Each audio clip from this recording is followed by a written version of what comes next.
Kami wahyukan Al-Quran kepadamu dalam bahasa Arab, agar engkau memberi peringatan kepada penduduk ibu kota dan penduduk negeri di sekelilingnya, serta memberi peringatan tentang hari kiamat yang tidak diragukan adanya. Segolongan masuk surga dan segolongan masuk neraka. Dan sekiranya Allah menghendaki, niscaya Dia jadikan mereka satu umat. Tetapi Dia memasukkan orang-orang yang Dia kehendaki ke dalam rahmat-Nya. Dan orang-orang yang zalim tidak ada bagi mereka pelindung dan penolong. Atau mereka mengambil pelindung-pelindung selain Dia. Padahal Allah, Dialah pelindung yang sebenarnya. Dan Dia menghidupkan orang yang mati, dan Dia maha kuasa atas segala sesuatu. Dan apapun yang kamu perselisihkan padanya tentang sesuatu, keputusannya terserah kepada Allah. Yang memiliki sifat-sifat demikian, itulah Allah Tuhanku. Kepadanya aku bertawakal, dan kepadanya aku kembali. Allah, pencipta langit dan bumi. Dia menjadikan kamu pasangan dari jenis kamu sendiri, dan dari jenis hewan ternak, pasangan juga. Dijadikannya kamu berkembang biak. Tidak ada sesuatu pun yang serupa dengan Dia, dan Dia yang maha mendengar, maha melihat. Miliknya lah perbendaharaan langit dan bumi. Dia melapangkan rezeki dan membatasinya bagi siapa yang Dia kehendaki. Sungguh, Dia maha mengetahui segala sesuatu. Allah telah mensyariatkan kepadamu agama yang telah diwasiatkannya kepadamu, dan apa yang telah kami wahyukan kepadamu Muhammad, dan apa yang telah kami wasiatkan kepada Ibrahim, Musa, dan Isa. Yaitu, tegakkanlah agama, keimanan, dan ketakwaan. Janganlah kamu berpecah belah di dalamnya. Sangat berat bagi orang-orang musyrik untuk mengikuti agama yang kamu serukan pada mereka. Allah memilih orang yang Dia kehendaki kepada agama tauhid, dan memberi petunjuk kepada agamanya bagi orang-orang yang kembali padanya. Terima kasih untuk pembacaan ayat yang indah oleh Syekh Hasan Ali Merhab dari Libanon, dan terjemahan oleh Saudara Musa Ser Antonio yang datang jauh-jauh dari Australia untuk konferensi ini. Sekarang kita mulai acara intinya. Atas nama Islamic Research Foundation, aku, Dr. Muhammad Naik, sebagai pembawa acara untuk malam ini. Aku dengan senang hati menyambut Anda sekalian dalam acara hari ini. Pembicara acara malam ini tidak butuh dikenal panjang lebar, tapi aku akan menyampaikan latar belakang singkat beliau. Beliau dikenal sebagai pembicara yang banyak membuat orang tercengang dengan gaya ceramahnya tentang Islam dan juga Al-Quran, hadis, dan kitab-kitab agama lainnya yang dihubungkan dengan alasan, logika, dan fakta ilmiah. Beliau sadar bahwa menjadi seorang dokter medis mungkin bukan obat untuk seluruh penderita manusia seperti yang biasa dipikirkan orang-orang. Akal yang berpikir, yang mencari alasan, yang bertanya dan menghasilkan keraguan. Tapi dia mungkin mulai bertanya-tanya, pikiran yang masih belum puas ini, dan mulai mendapatkan jawaban dari sumber-sumber yang ada, baik itu ilmu pengetahuan umum ataupun pengetahuan tentang ketuhanan. Dia populer dengan analisa kritik dan jawaban yang meyakinkan untuk menemukan jawaban atas pertanyaan para pendengarnya di acara Dialog Publik. 11 tahun ini, hingga tahun 2007, Dr. Zakir Naik telah menghadiri lebih dari 1000 acara diskusi di Amerika, Kanada, Inggris, Arab Saudi, UAE, Kuwait, Singapura, Hong Kong, Thailand, Guyana, Amerika Selatan, Qatar, Bahrain, Afrika Selatan, Mauritius, Australia, dan Malaysia, dan banyak negara lainnya. Dan tentu saja juga di Dialog Publik di India. Ketika beliau berbicara pada dialog publik antar umat beragama, tidak ada pihak yang sanggup untuk berseberangan. Dr. William Campbell dari Amerika pernah menyaksikan dialog beliau tentang topik Al-Quran dan Injil dalam ilmu pengetahuan pada tanggal 1 April tahun 2000. Dalam dialog publiknya yang lain, Dr. Sri Ravi Shankar dengan topik konsep ketuhanan dalam Hinduisme dan Islam ditinjau dari kitab kedua agama di kota Bangalore, India, tanggal 1 Januari 2006. Sangat berhasil dalam mengangkat topik keesahan dan kesatuan dalam Tuhan. Pada bulan Mei tahun 2000, banyak orang yang menyaksikan bahwa Syekh Ahmad Didat, semoga Allah merahmatinya, dia berkata, "Nah, apa yang sudah kau capai selama 4 tahun ini adalah apa yang baru berhasil ku capai selama 40 tahun. Cita-citanya menyebarkan pesan Allah telah berhasil melahirkan satu stasiun TV yang makin terkenal ini, yaitu Peace TV, acara besar yang kalian saksikan hari ini. Langkah besar bagi kalian, tapi ini hanya langkah kecil baginya. Semoga Allah Subhanahu wa Ta'ala membimbing dan memberi anugerah pada beliau kemampuan untuk berdakwah kepada umat lebih luas lagi."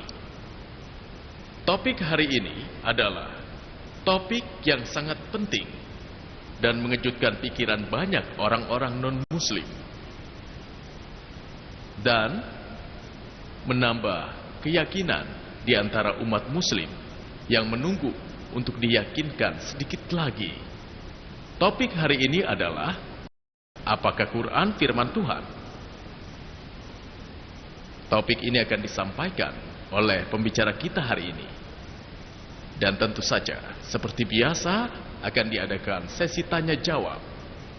Para hadirin, mari kita sambut Dr. Zakir Naik.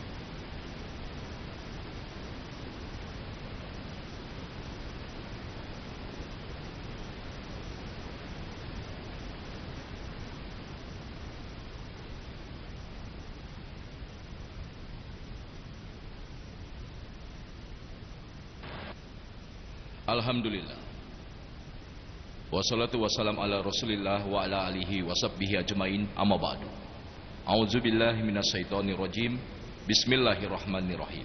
Afala idza takbarun al-Qur'an walau kana min inzikrillah laud killafin kasira. Bismillahirrahmanirrahim. Sanurihim ayatina fil anfaqli wa fi anfusihim hatta yatabayyana lahum annahu al-haq awalam yakhbi rabbika anna wal kulli syai'in syahid. Rabbi shrah sadri wa yassir li amri wahlul 'uqdatan min lisani yafqahu qauli. Para senior yang kuhormati dan saudara-saudariku, kusambut kalian dengan salam Islam. Assalamualaikum warahmatullahi wabarakatuh. Semoga kedamaian, taufik dan hidayah dari Allah Subhanahu wa Ta'ala, Tuhan yang Maha Besar, menyertai kalian. Topik kita di hadapan kalian semua tidak lain malam ini, apakah Al-Quran benar firman Tuhan? Banyak orang yang salah paham bahwa Islam adalah agama yang baru yang muncul pada 1400 tahun yang lalu. Dan Nabi Muhammad SAW adalah pencetus agama ini. Faktanya, Islam adalah agama yang sudah ada sejak bumi diciptakan, sejak manusia menginjakkan kaki di bumi. Dan Nabi Muhammad SAW bukanlah pencetus agama ini, melainkan beliau adalah Nabi terakhir dan penutup dari Allah Subhanahu Wa Ta'ala untuk menyampaikan ajaran terakhir, yaitu Al-Quran. Semua Nabi terdahulu yang datang sebelum Nabi terakhir Muhammad SAW hanya diutus untuk menyampaikan ajaran kepada kaum tertentu, dan ajaran ini hanya wajib ditaati oleh kaum itu saja dalam periode waktu yang singkat, karena wahyu-wahyu yang turun berlaku bagi orang-orang yang hidup pada zaman itu dan dibuat hanya untuk zaman itu.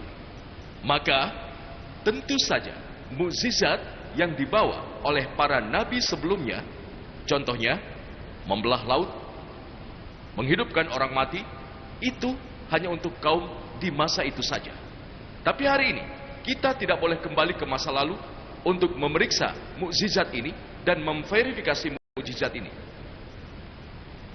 Tapi Nabi Muhammad SAW, beliau dikirim bukan hanya untuk umat muslim atau orang Arab saja. Karena Allah berfirman dalam surat Al-Anbiya, juz 21, ayat 107. Dan kami tidak mengutus engkau Muhammad, tidak lain melainkan untuk menjadi rahmat untuk semua makhluk, rahmat untuk semua umat manusia, rahmat untuk semua alam semesta.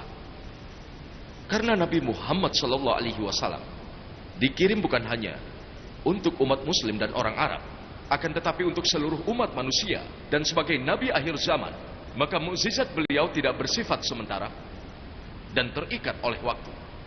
Mukjizat yang dibawa beliau harus sesuai dengan umat pada zaman itu, bahkan hingga kini dan selamanya. Karena beliau adalah Nabi terakhir. Oleh sebab itu, mukjizat yang beliau bawa haruslah memuaskan dan teruji di segala zaman. Meskipun Nabi Muhammad SAW telah menunjukkan ratusan mukjizat, tentu saja beliau tidak pernah menekankan mereka. Dan sebagai muslim, kita bisa memamerkan mukjizat yang luar biasa, yaitu kitab suci Al-Quran, yang tidak lain adalah firman Allah Subhanahu wa taala yang terakhir untuk nabi terakhir Muhammad sallallahu alaihi wasallam. Dan ini adalah mukjizat untuk semua zaman. Ini dapat memuaskan umat di masa lalu, bahkan memuaskan umat saat ini hingga hari terakhir. Mukjizat ini dapat dibuktikan pada masa yang lalu, masa kini, dan insya Allah dapat dibuktikan hingga hari akhir zaman. Itu sebabnya Al-Quran disebut sebagai mukjizat di antara mukjizat. Dan sebagaimana disebutkan dalam Al-Quran, bahwa yang punya pengetahuan tentang Al-Quran, baik muslim maupun non-muslim, dia akan setuju bahwa Al-Quran pertama disebutkan oleh seorang manusia bernama Muhammad sallallahu alaihi wasallam yang lahir di Mekah. Tidak ada perbedaan pendapat di antara siapapun yang punya pengetahuan tentang Al-Quran atas keluasan pengetahuan yang terkandung dalam Quran. Berkaitan dengan asal Al-Quran ini, bisa saja terdapat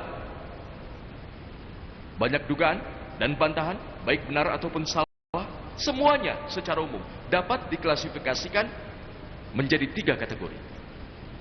Pertama, Nabi Muhammad SAW secara sadar ataupun di bawah alam sadar atau tidak sadar mengarang Al-Quran. Kategori yang kedua, Nabi Muhammad SAW menulis Al-Quran setelah mempelajari dari sumber-sumber yang lain, atau beliau menyalin atau menjiplak dari kitab-kitab agama lain. Lalu yang ketiga adalah bahwa Al-Quran bukanlah berasal dari manusia, bersumber dari manusia, namun tiap katanya adalah wahyu Allah Subhanahu wa taala.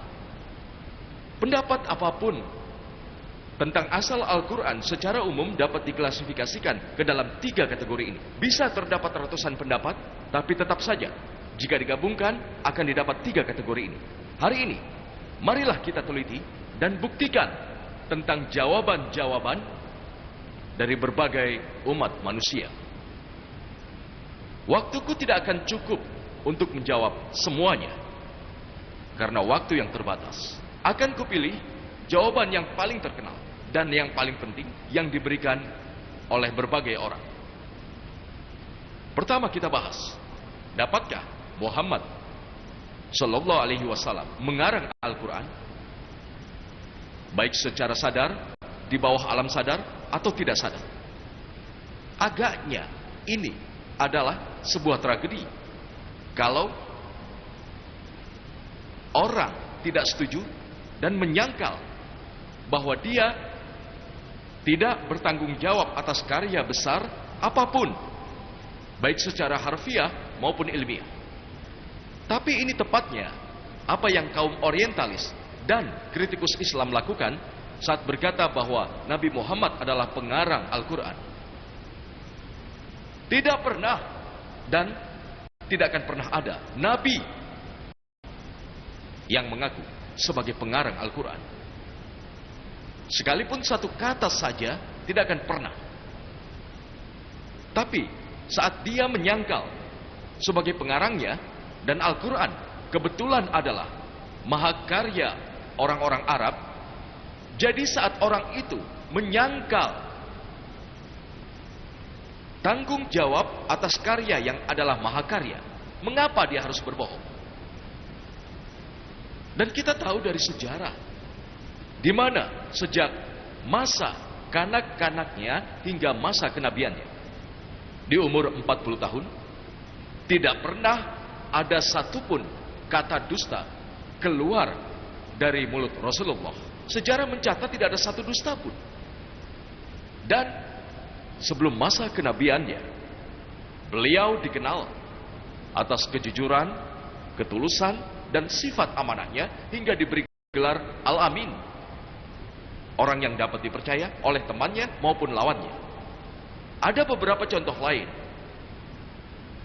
Bahkan orang-orang itu setelah masa kenabiannya dikatakan beliau tidak pernah berbohong. Tapi lawan-lawannya, mereka menitipkan benda berharga pada Nabi agar aman.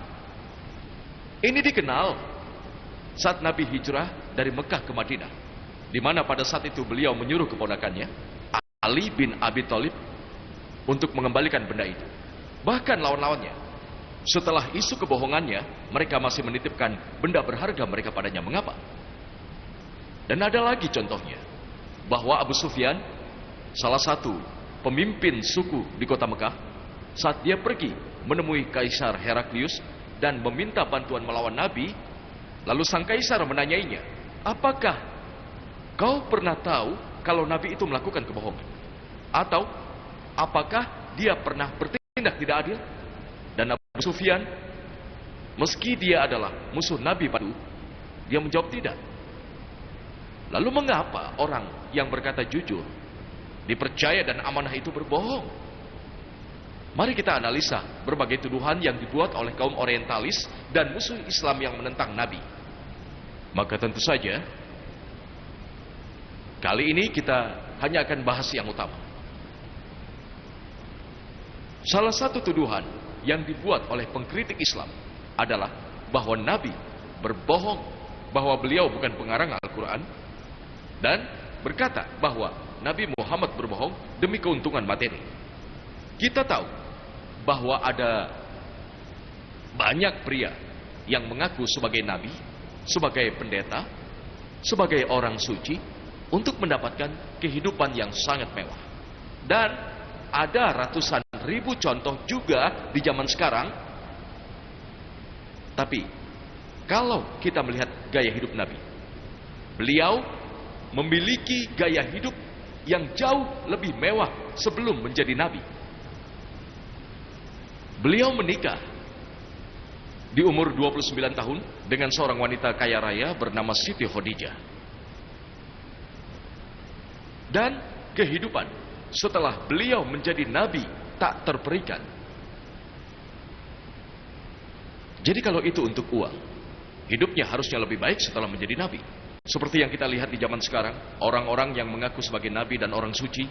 Terlebih lagi, kita telah melihat di banyak sekali hadis-hadis, termasuk hadis Riyadus Shalihin nomor 492, bahwa salah satu istri Nabi, Aisyah, berkata bahwa seringkali tak ada api menyala di dalam rumah kami selama 1 hingga 2 bulan, yang menandakan bahwa tidak ada makanan yang dimasak selama 1 hingga 2 bulan. Dan kami hanya memakan kurma dan juga air, dan kadang susu, pemberian dari para tetangga. Ada banyak contoh, dan bahkan disebutkan di dalam Al-Quran bahwa hidupnya sangat sederhana. Meskipun beliau berkuasa, beliau bisa saja bergaya hidup mewah sebagai orang nomor 1 di Arab Saudi. Itu sebabnya ada saat di mana istri-istri beliau memprotesnya. Dan mereka berkata, apa gunanya kita hidup seperti ini kalau kita bisa hidup jauh lebih nyaman lagi? Allah langsung menurunkan firman-Nya dalam Al-Quran surat Al-Ahzab juz 33 ayat 28 sampai 29 dikatakan, hai Nabi, katakanlah kepada istri-istrimu, jika kamu sekalian mengingini kehidupan dunia dan perhiasannya, maka ceraikanlah mereka untuk menikmati dunia ini dan berikan sebagian hartamu. Dan jika kamu sekalian menghendaki keridhaan Allah dan juga Rasul-Nya serta kesenangan di akhirat, pahala di akhirat, itu sangat bijak. Tapi para istri menolaknya. Mengapa harus menjalani hidup yang sangat sederhana kalau bisa menjalani hidup yang jauh lebih baik? Dan firman itu langsung diturunkan. Tapi sifat Nabi adalah pemaaf. Dan jelas mereka memilih kehidupan di akhirat daripada di dunia. Ada pula satu contoh dalam kitab hadis Riyadhus Shalihin nomor 465466, di mana Bilal bin Rabah berkata, kapanpun Nabi menerima hadiah, beliau tidak pernah menyimpannya untuk diri sendiri, tidak pernah disimpan untuk hari esok. Beliau selalu memberikannya untuk orang miskin. Dan ini juga disebutkan dalam Al-Quran, dalam Al-Baqarah juz 2 ayat 79. Maka kecelakaan yang besarlah bagi orang-orang yang menulis Alkitab dengan tangan mereka sendiri, lalu dikatakannya ini dari Allah, dengan maksud untuk memperoleh keuntungan yang sedikit dengan perbuatan itu.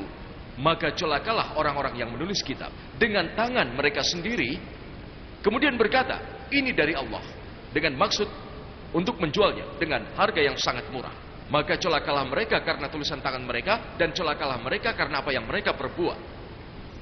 Bayangkan kalau Nabi berbohong bahwa kitab ini bukanlah dari Allah, namun hasil dari karangan beliau. Ada kemungkinan besar bahwa kalau ini terbongkar dan beliau akan mengutuk dirinya di dalam kitab yang sama. Bagi siapapun yang mengarang dengan tangan mereka dan berkata ini dari Allah, jika beliau yang menulis Al-Quran dan menghubungkannya dengan Allah, itu pasti akan tampak di ayat Al-Quran. Ada beberapa kritikus yang mengatakan bahwa Nabi Muhammad SAW mungkin mengarang Al-Quran karena beliau ingin ketenaran, status, kejayaan, juga kekuasaan. Menurut Michael H. Hart, dia menulis dalam bukunya 100 tokoh paling berpengaruh dalam sejarah manusia. Dan dia menganalisa semua orang sejak zaman Nabi Adam hingga saat ini. Dan tanpa bantahan dari manapun, dia meletakkan Rasulullah pada urutan pertama. Inilah orang nomor 1 dalam 100 orang paling berpengaruh dalam sejarah manusia. Jadi kalau beliau ingin menjadi pemimpin, beliau tidak akan perlu mengatakan Al-Quran adalah firman Tuhan, kalau memang beliaulah pengarangnya. Dan Michael H. Hart memberikan alasannya atas setiap orang yang diletakkan pada posisi nomor 1, 2, dan 3. Dan dalam biografinya, dia menulis ini tidak terbantahkan lagi. Pengaruh sekuler dan agamis Nabi Muhammad SAW membuatnya pantas menjadi orang nomor 1 yang paling berpengaruh dalam sejarah manusia. Nabi Muhammad SAW, jika beliau ingin ketenaran, status, kejayaan, dan kekuasaan, beliau akan enggan. Beliau sudah punya semuanya. Beliau tidak perlu mengatakan Al-Quran adalah firman Allah. Beliau punya semua keahlian itu. Dan kita analisa secara logis. Siapapun yang ingin kekuasaan, kejayaan, kepemimpinan, ketenaran, dan status, pastilah mempunyai makanan enak, baju yang bagus, rumah mewah, istana monumental, para pelayan, pengawal, dan seterusnya. Tapi coba kita lihat kehidupan Nabi Muhammad. Beliau menjahit bajunya sendiri. Beliau memperbaiki sepatunya. Beliau membuat barang-barangnya. dan juga mengerjakan sendiri pekerjaan rumah tangga. Beliau duduk di lantai ketika makan. Beliau pergi ke pasar. Beliau tidak pernah dikawal. Beliau adalah teladan atas kesederhanaan dan kerendah hatian. Banyak orang menghormati beliau. Bahkan para orang miskin, beliau akan terima undangan mereka. Beliau selalu menyantap apapun yang dihidangkan. Begitu teladannya, hingga musuh-musuhnya mengucapkan hal-hal. Ini disebutkan dalam Quran. Dalam surat At-Taubah, juz 9, ayat 61. Menyebutkan, di mana beliau mendengarkan semua orang. Musuh-musuhnya marah. Orang-orang macam apa ini? Beliau mendengarkan semua orang. Bahkan orang-orang miskin. Dan ada juga banyak contoh kejadian yang dicatat dalam sejarah dan hadis. Salah satunya adalah pada waktu itu ada seorang utusan dari musyrikin Arab bernama Futbah yang berkata kepada Nabi, bunyinya, kami akan memberimu seluruh kekayaan di Arab, menjadikanmu orang terkaya di Arab. Kami bahkan bisa menjadikanmu pemimpin, jadi raja kalau mau.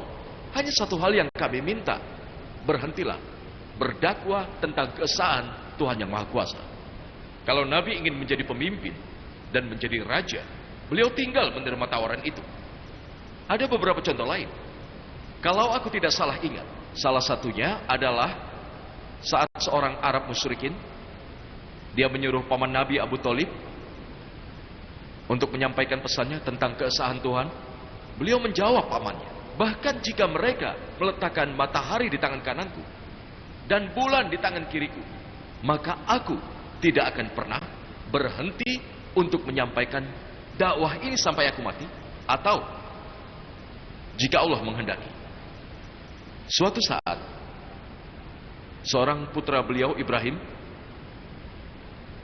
dia wafat. Bersamaan dengan itu terjadilah gerhana. Banyak orang mungkin berpikir ini adalah tanda-tanda dari Tuhan. Matahari sedang berduka cita karena ada seorang yang wafat, putra Muhammad sallallahu alaihi wasallam. Beliau langsung menjawab dan beliau berkata, matahari dan bulan itu adalah tanda-tanda kekuasaan dari Allah. Gerhana bukan terjadi karena kelahiran atau kematian seseorang. Kalau beliau ingin ketenaran dan kekuasaan, itu saat yang tepat untuk berkata, ya, karena putraku wafat, kalian lihat sendiri, surga berduka. Tapi beliau tidak melakukannya. Ada seorang kritikus yang mengatakan bahwa Nabi Muhammad SAW mengatakan bahwa Al-Quran firman Allah karena beliau ingin menyatukan orang-orang Arab. Itu dikenal persatuan Arab dan teori pembebasan. Inilah teori yang disampaikan oleh kritikus dan kaum orientalis. Tidak ada satu kata pun dalam Al-Quran yang menyatakan secara eksplisit tentang persatuan Arab. Sama sekali tidak ada. Secara eksklusif berkata tentang persatuan atau pembebasan Arab. Al-Quran memiliki konsep umat, seluruh bangsa, yakni seluruh manusia. Dan kriteria atas manusia terbaik bukanlah berdasarkan kasta, warna kulit, kekayaan, jenis kelamin, tapi ketakwaan, keteladanan. Hal ini tercantum dalam Al-Quran. Surat Al-Hujurat juz 49 ayat 13. Ya ayuhan nas innallahnakum min syakrin mu'un syawaja'alnakum syuba wa qabailal lil tarafu innallaka mu'min tolayat kalkum innallaha alimun kabir. Wahai manusia, sungguh telah kami ciptakan kamu dari seorang laki-laki dan perempuan. Kemudian kami jadikan kamu berbangsa-bangsa dan bersuku-suku agar kamu saling mengenal, tidak untuk saling membenci. Sungguh yang paling mulia di antara kamu di sisi Allah ialah orang yang paling bertakwa. Kriteria penilaian dalam pandangan Allah Subhanahu wa taala bukanlah kasta, warna kulit, jenis kelamin, kekayaan, melainkan ketakwaan. Itu adalah kesadaran, kesalehan dan keadilan Tuhan. Banyak ayat di dalam Al-Quran untuk berpegang teguh dalam kebenaran. Bahkan dikatakan, kalau kalian bisa melakukan itu, bahkan jika kalian harus menentang masyarakat, bisa terjadi pertengkaran di antara ayah dan anak, suami dan istri, bahkan kerabat, jika kalian perjuangkan kebenaran. Allah berfirman dalam surat At-Taubah juz 9 ayat 24. Kul in kana abaukum Katakanlah jika bapak-bapakmu, wa abnaukum anak-anakmu, wa ikhwanukum saudara-saudaramu, wa azwajukum istri-istrimu, wa ashiratukum keluargamu, wa amwalun iktaraftumuha wa tijaratun takshawna kasada wa masakin tarzawnaha, harta kekayaan yang kamu usahakan, perdagangan yang kamu khawatirkan kerugiannya, dan tempat tinggal yang kamu sukai. Allah berfirman, jika kamu lebih mencintai hal ini, bapak-bapakmu, anak-anakmu, saudara-saudaramu, istri-istrimu, keluargamu, harta kekayaan yang kamu usahakan, rumah-rumah, tempat tinggal yang kamu sukai, Allah melanjutkan, ahabba ilaikum minallahi wa rasulihi wa jihadin fi sabilihi. jika kalian lebih mencintai hal ini daripada Allah dan Rasulnya serta berjihad di jalannya, Allah berfirman, Allah sayfa tarabbasu wait hatta ya'ti Allahu bi amri wallahu la yahdil qawmal fasikin. maka tunggulah sampai Allah memberikan keputusannya, sampai Allah memberimu kehancuran, dan Allah tidak memberi petunjuk kepada orang fasik. Maka jika Nabi ingin persatuan di kalangan orang Arab, lalu mengapa beliau menyebut firman Allah ini dalam Al-Quran? Hal ini ditegaskan dalam Al-Quran surat Al-Imran juz 3 ayat 103. Wa'tasimu bihablillahi jami'a wa la tafarraqu. Dan berpegang teguhlah kalian pada tali agama Allah dan jangan bercerai-berai. Jadi di sini Rasulullah membahas persatuan para umat. Beliau tidak membahas persatuan kaum Arab. Jika beliau ingin persatuan bangsa Arab, pastilah beliau langsung menerima tawaran menjadi pemimpin dan raja, menyatukan orang-orang Arab dengan mudah.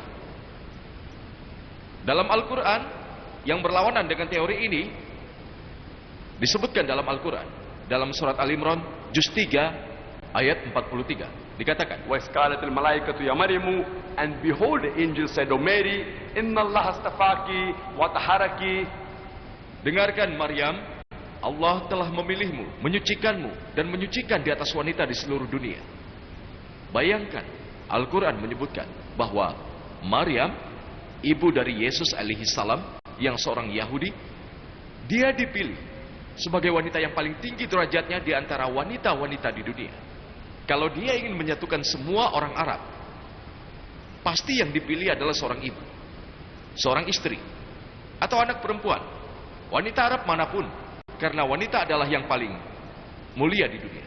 Tapi lebih dalam dia berfirman bahwa Maryam, ibu dari Yesus alaihi salam, terpilih sebagai wanita terbaik di antara semua wanita. Dan alasannya tercantum dalam surat Al-Imran ayat 45, bahwa tidak lain dan tidak bukan itu hanyalah wahyu dari Tuhan. Dia tidak punya pilihan. Dia tidak punya pilihan untuk setuju atau tidak, karena ini adalah wahyu dari Allah. Jadi tentunya ada berbagai ayat di Al-Quran, disebutkan termasuk dalam surat Al-Baqarah juz 2 ayat 47, bahwa tidakkah kalian ingat nikmat yang telah diberikan pada anak-anak Bani Israel? Jadi seluruh ayat dalam Al-Quran, jika Nabi Muhammad SAW adalah pengarang Al-Quran, astaga, lalu mengapa beliau menyebutkannya di dalam Al-Quran? Tuduhan lainnya adalah apa yang disebut sebagai teori reformasi moral. Nabi mengatakan Al-Quran adalah firman Tuhan karena beliau ingin memperbaiki orang-orang. Mengapa seseorang berbohong? Karena dia ingin memperbaiki moral orang-orang. Kalau kalian ingin jujur, tidak akan bisa berbohong untuk menjadi jujur. Sarananya harus sesuai dengan tujuannya. Dikatakan dalam Al-Quran, surat Al-An'am juz 6 ayat 93, siapakah yang lebih zalim daripada orang-orang yang mengada-adakan dusta terhadap Allah, atau yang berkata telah diwahyukan kepadaku padahal tidak diwahyukan? Mereka menjawab bahwa suatu hari Nabi Muhammad akan ketahuan dan beliau akan disebut sebagai orang yang berdusta, seperti dalam kitabnya sendiri. Nauzubillah min dzalik. Disebutkan dalam Al-Haqqah Juz 69 ayat 44 sampai 47, bahwa dan sekiranya dia Muhammad mengada-adakan sebagian perkataan atas nama kami, pasti kami pegang dia pada tangan kanannya, kemudian kami potong pembuluh jantungnya. Maka tidak seorang pun dari kamu yang dapat menghalangi kami untuk menghukumnya. Allah menyebutkan dalam Quran bahwa jika Nabi atau orang lain mengadakan dusta atau berkata di atas nama Allah, tentu saja maka Allah akan memegang tangan kanan Nabi dan memotong pembuluh jantungnya, dan tidak akan ada yang bisa menyelamatkannya. Ada juga beberapa pendapat, nauzubillah, bahwa Nabi Muhammad SAW mengidap penyakit mitomania. Ini adalah gangguan psikologis, bahwa seseorang berbohong tapi dia begitu yakin bahwa itu adalah kebenaran. Mitomania adalah orang yang selalu mengatakan kebohongan tapi begitu yakin bahwa itu fakta. Dan psikolog merawat orang ini dengan memberinya lebih banyak fakta. Misalnya ada yang berkata, aku adalah raja. Maka orang yang mendengar akan berkata, kamu gila. Atau yang lain berkomentar, kau adalah raja. Lalu mana ratunya? Mungkin saja dia menjawab, ratu sudah pergi ke rumah ibunya. Mana menterinya? Menterinya sudah meninggal. Di mana para penjaga? Makin kalian menunjukkan fakta, baru dia berkata, aku rasa aku bukan raja. Kalau kalian menganalisa Al-Quran, Al-Quran terus menyebut tentang fakta, angka, fakta, menyebutkan hal-hal bersejarah. Jadi Al-Quran adalah obat bagi para mitomania, bukan kitab yang ditulis oleh mitomania. Nauzubillah. Terlebih, ada beberapa kritikus yang berkata dan yakin terhadap teori ilusi religius yang berkata bahwa Nabi Muhammad SAW, beliau menulis Al-Quran dari pengetahuannya, dari pengalamannya, dari berbagai peristiwa di sekitarnya tanpa sadar kalau beliau sebenarnya pengarang Al-Quran. Ada yang berpendapat, nauzubillah, beliau adalah orang gila. Sekarang tidak ada orang dengan ilusi dan yang gila bisa menelaah dengan akurat dan secara konsisten selama 22,5 tahun. Al-Quran tidak diturunkan sekaligus dalam sehari atau satu waktu.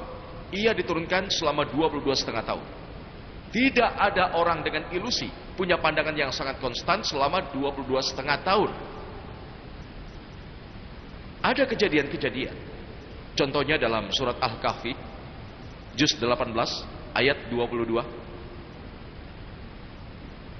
Saat orang-orang bertanya tentang kisah orang-orang di dalam gua, semua tentang Zulkarnain, beliau pun berkata, aku akan jawab kalian besok.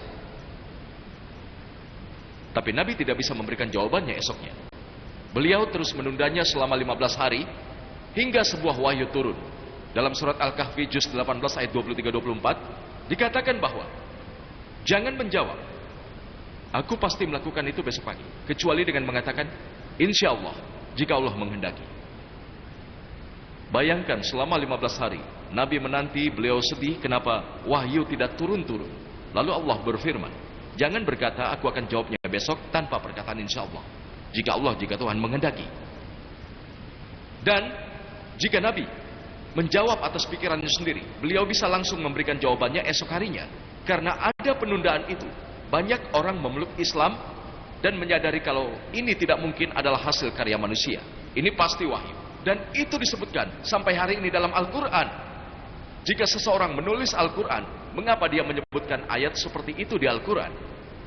Menandakan bahwa Rasulullah SAW tidak gila dan tidak berhalusinasi. Lalu ada orang-orang yang mencoba berkata, kalau Nabi adalah orang gila, maka pertanyaan berikutnya adalah, apakah buktinya? Dan mereka berkata, tidak, kau pembohongnya. Dan kami membuktikan kalau beliau bukan pembohong. Dan mereka berkata beliau keduanya. Seseorang bisa menjadi gila atau pembohong, tapi tidak akan pernah bisa menjadi keduanya. Kalau kalian bertanya Pada orang gila, dia pasti akan langsung menjawab dan berusaha memberikan jawaban yang benar. Dan kita tahu, Nabi tidak memiliki dua sifat ini. Dia tidak gila juga pembohong, ataupun keduanya. Jadi pastinya, dengan semua jawaban ini, kita pasti bisa menyadari kalau Nabi Muhammad SAW bukanlah pengarang Al-Quran. Mari kita bahas kategori yang kedua, bahwa Nabi Muhammad SAW belajar dari sumber-sumber lain atau menyalin atau menjiplak kitab agama lain. Ada banyak tuduhan yang dilontarkan oleh non-muslim dan kritikus Islam bahwa Nabi mempelajari Al-Quran dari pandai besi Romawi yang tinggal di luar Mekah. Allah Subhanahu wa taala berfirman dalam surat An-Nahl juz 16 ayat 103 bahwa kami tahu kalau dia mempelajarinya dari seseorang. Tapi apa mereka tahu? Bahwa bahasanya adalah bahasa asing. Dan Al-Quran ini murni dalam bahasa Arab. Pandai besi Romawi tersebut, dia hampir tidak bisa berbahasa Arab. Dia orang asing. Kalau mereka berkata Nabi mempelajari darinya, dan Al-Quran ini adalah kitab yang ditulis murni dalam bahasa Arab, ini seperti orang berkata kalau orang Cina yang tidak bisa berbahasa Inggris, dia menyuruh Shakespeare untuk menulis buku. Ada tuduhan lain bahwa Nabi Muhammad SAW mempelajari Al-Quran dari Warakoh. Warakoh bin Naufal adalah kerabat dari istri beliau Khadijah. Tapi kita semua tahu bahwa Nabi Muhammad SAW bertemu Warakoh hanya 2 kali. Pertama, sebelum beliau menjadi Nabi, saat dia menyembah Ka'bah dan mencium dahi Nabi. Dan yang kedua, saat wahyu pertama diturunkan pada Nabi. Dan saat itu Nabi ketakutan dan gemetar. Istrinya mengajaknya pergi menemui Warakoh hanya 2 kali. Dan tiba-tiba setelah Nabi menerima wahyu, wahyu pertama turun, di mana kita tahu 3 tahun setelahnya dia meninggal. Dan wahyu Al-Quran ini terus disampaikan selama 22,5 tahun. Jadi bayangkan Nabi bertemu dengannya 2 kali, bagaimana beliau bisa belajar, dan dia meninggal 3 tahun setelah pertemuan terakhirnya dengan Nabi saat beliau pertama menerima wahyu. Jadi pastinya beliau tidak belajar dari Warakoh. Dia adalah Arab Kristen. Dia orang Arab tapi memeluk agama Kristen. Pastinya Nabi tidak belajar darinya. Ada sejumlah orang mengatakan bahwa Nabi belajar Al-Quran dari Yahudi dan Nasrani, dan Nabi menghabiskan waktunya bersama dengan mereka. Kita tahu bahwa Nabi berdakwah kepada kaum Yahudi dan Nasrani setelah beliau pergi ke Madinah. 13 tahun setelah wahyu pertama disampaikan.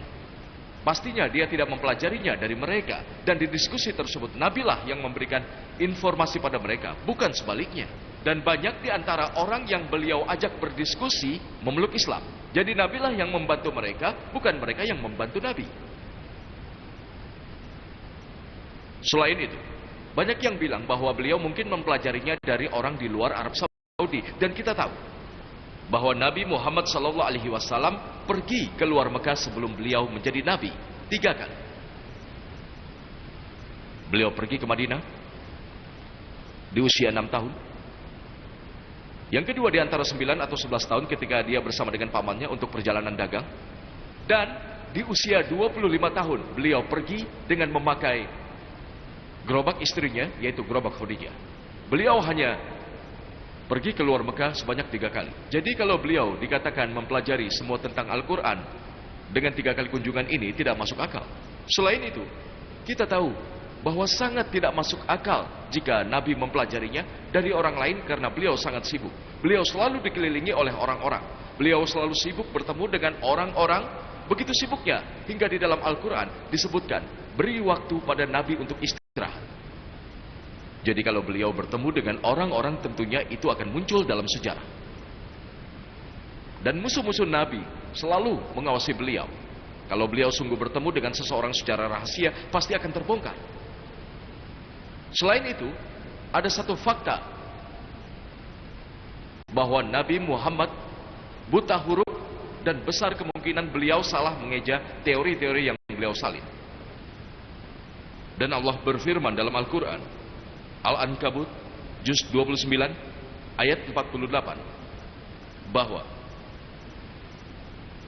dan kamu tidak pernah membaca sebelumnya Al-Quran sesuatu kitab pun yang lain, dan kamu tidak pernah menulis suatu kitab dengan tangan kanan. Andai kata kamu pernah membaca dan menulis, maka ragulah orang yang mengingkarimu, yang berarti bahwa Tuhan Maha Kuasa dan bijak tahu bahwa manusia akan berpraduga bahwa Al-Quran telah ditulis oleh Nabi. Jadi, memang benar dikatakan bahwa Nabi Muhammad adalah Nabi yang terakhir dan sebagai Nabi penutup. Nabi Muhammad buta huruf dan bahkan tidak akan cukup bagi kritikus yang cukup untuk mengkritiknya. Allah bahkan tidak memberikan kesempatan sedikit pun untuk pembicaraan yang sia-sia. Dan alasan sedikit pun untuk seseorang berkata bahwa Nabi yang menulis Al-Quran. Disebutkan dalam Al-A'raf juz 7 ayat 157 bahwa mereka yang mengikuti Nabi yang ummi yang namanya mereka dapati tertulis di dalam Taurat dan Injil yang ada di sisi mereka. Dikatakan bahwa Nabi akan buta huruf, dan kita dapati kalau ada beberapa ramalan tentang Nabi Muhammad di Perjanjian Lama dan Perjanjian Baru, beberapa kali disebutkan di dalam Injil. Masih disebutkan dalam kitab Yesaya juz 29 ayat 12 bahwa kitab tersebut akan diberikan kepada dia yang tidak mempelajarinya, dan saat dibacakan kepadanya, bacalah ini. Dia akan menjawab, aku tidak bisa membaca. Dan tepatnya ini yang terjadi saat wahyu pertama diturunkan pada Nabi Muhammad SAW saat malaikat Jibril menyuruhnya membaca. Beliau menjawab, Ma'ana biqari. aku tidak bisa membaca. Jadi tentu saja Nabi Muhammad yang buta huruf tidak bisa menyalinnya dari manapun.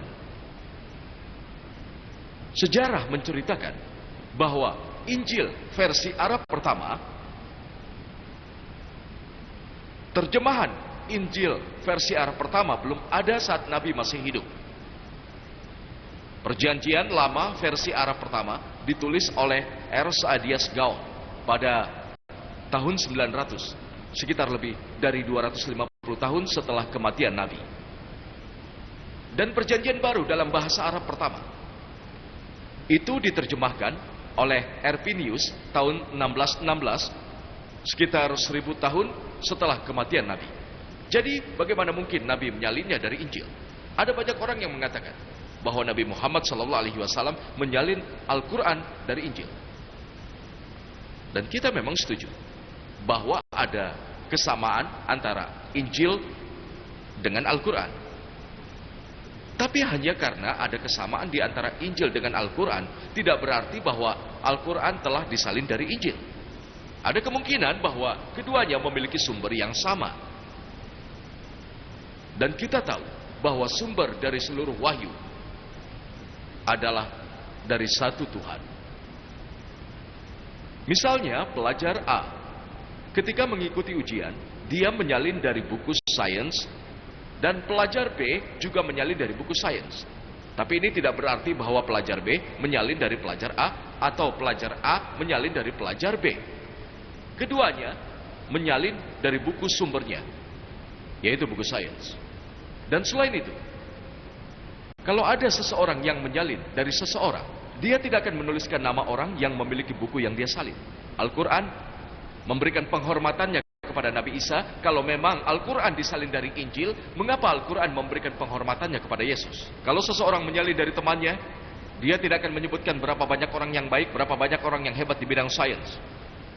Jadi kalau Nabi menyalin dari Injil, mengapa beliau harus memberikan penghormatannya kepada Musa dan Yesus dan seluruh Nabi?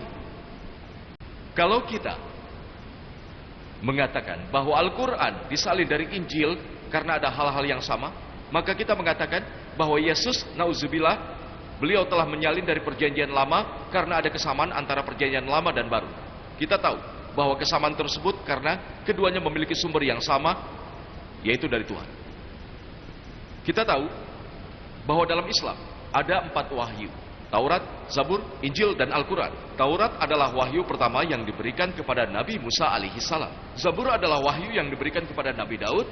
Injil adalah wahyu yang diberikan kepada Yesus. Dan Al-Quran adalah wahyu terakhir yang diberikan kepada Nabi terakhir dan penutup, yaitu Nabi Muhammad SAW. Seluruh wahyu, seluruh kitab suci yang datang sebelum Al-Quran Mereka tidak bisa mempertahankan keasliannya. Kitab-kitab tersebut sudah dirusak, sudah diubah. Tapi ada beberapa bagian dari kitab suci ini yang masih sama. Kalau harus memeriksa mana yang benar, kita harus memeriksanya dengan Al-Furqan, yaitu kitab suci Al-Quran. Kalau disebutkan dalam Al-Quran, maka tidak masalah bagi kita untuk menerima bahwa isi dari kitab tersebut adalah firman Tuhan. Ada kemungkinan banyak orang yang tidak memiliki pengetahuan tentang Al-Quran ataupun Injil. Jadi bagaimana cara membedakannya? Di antara keduanya mana yang benar? Atau siapa yang menyalin dari siapa? Cara menguji terbaik adalah dengan ilmu pengetahuan. Kalau kita menguji kedua kitab ini dengan ilmu pengetahuan, kita dapat mengetahui yang mana yang benar dan yang bukan. Kalau kita membacanya dengan seksama, kita akan tahu bahwa Al-Quran dan Injil itu sama. Tapi kalau kita melakukan pengkajian atau jika kita menganalisanya, kita akan mengetahui bagian yang mana yang salah. Ketika kita membaca Injil, disebutkan dalam kitab pertama Injil, kitab Kejadian pasal 1, pada awalnya Tuhan menciptakan langit dan bumi dalam waktu 6 hari. Dan 6 hari ini terdiri dari 24 jam. Begitulah dalam Injil. Al-Quran juga membicarakan tentang penciptaan langit dan bumi. Dan mengatakan bahwa Tuhan telah menciptakan langit dan bumi dalam waktu 6 ayam. Ayam bentuk jamak dari yam. Salah satu arti dari yam adalah 24 jam. Tapi arti Arab yang lain dari yam adalah waktu yang lama.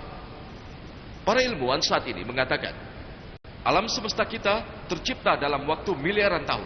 Jadi kalau dikatakan bahwa bumi diciptakan dalam waktu 6 jam, itu salah.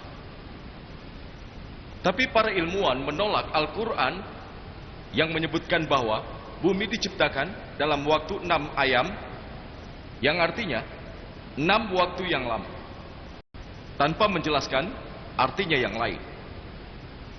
Disebutkan dalam kitab Injil pertama, kitab Genesis pasal 1 ayat 3-5, bahwa Tuhan menciptakan siang dan malam di hari pertama, dan Dia menciptakan cahaya di hari pertama.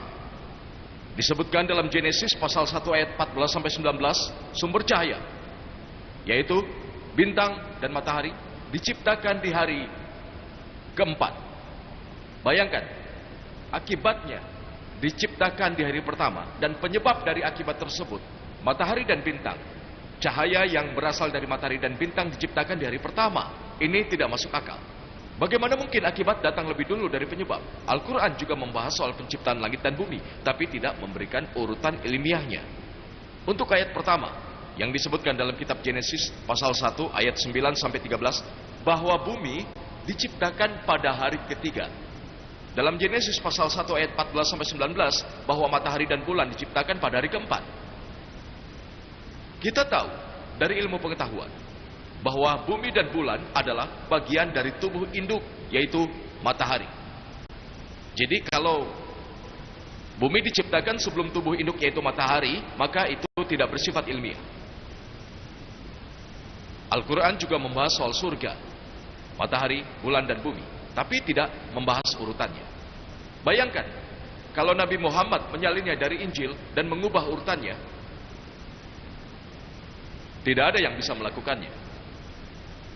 Disebutkan dalam kitab Injil, kitab Genesis pasal 1 ayat 9-13, bahwa Tuhan menciptakan sayuran dan tumbuhan di hari ketiga.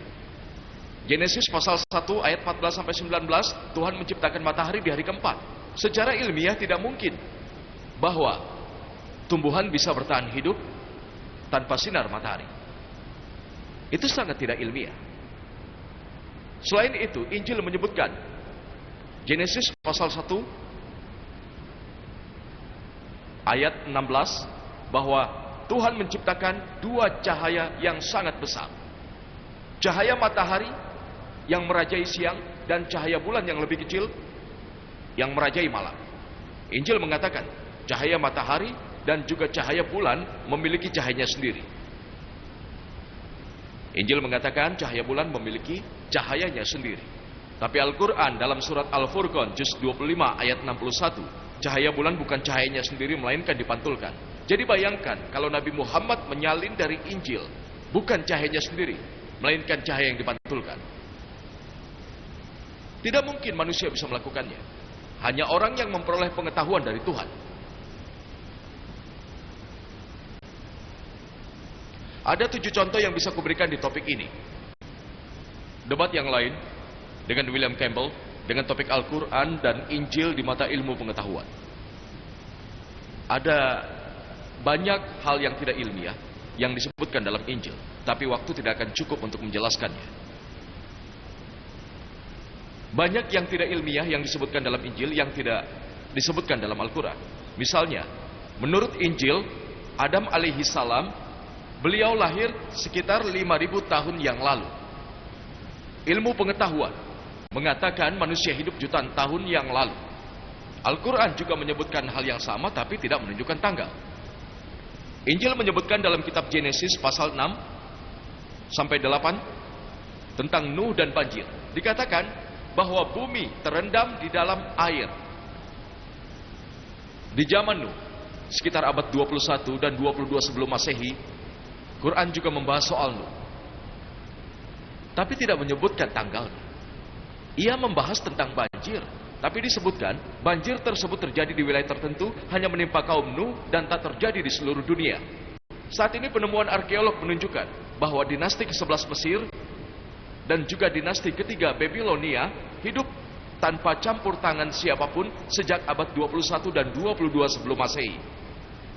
Jadi bukti arkeolog menunjukkan bahwa apa yang disebut dalam Injil sepenuhnya salah. Ada banyak sekali contoh, bahkan ratusan, tapi waktu tidak akan cukup. Tapi pastinya Al-Quran ini tidak disalin dari Injil dan tidak dipalsukan. Seperti yang tertulis dalam Al-Quran surat As-Sajdah juz 32 ayat 1 dan 2. Dia, Muhammad, telah mengada-adakannya. Tidak, Al-Quran itu kebenaran yang datang dari Tuhan, agar engkau memberi peringatan kepada kaum yang belum pernah didatangi orang yang memberi peringatan sebelum engkau. Jadi tentunya tidak diragukan lagi, kita bisa mengatakan bahwa Rasulullah tidak mengarang Al-Quran dan tidak menyalinnya, menciplak atau mempelajarinya dari sumber lain. Selain itu kita tahu bahwa kitab suci Al-Quran tidak seperti kitab-kitab agama lain, atau tidak seperti buku-buku cerita lain yang ditulis oleh manusia yang punya pembukaan tertentu. Dahulu kala ada rubah dan anggur, dahulu kala ada domba dan serigala.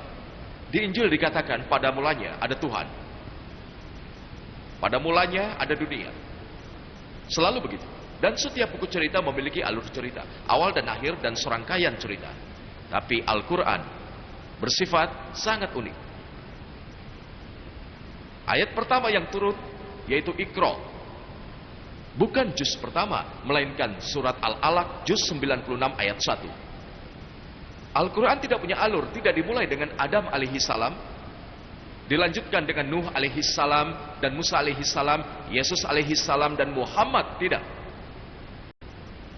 Al-Quran memiliki alur yang unik.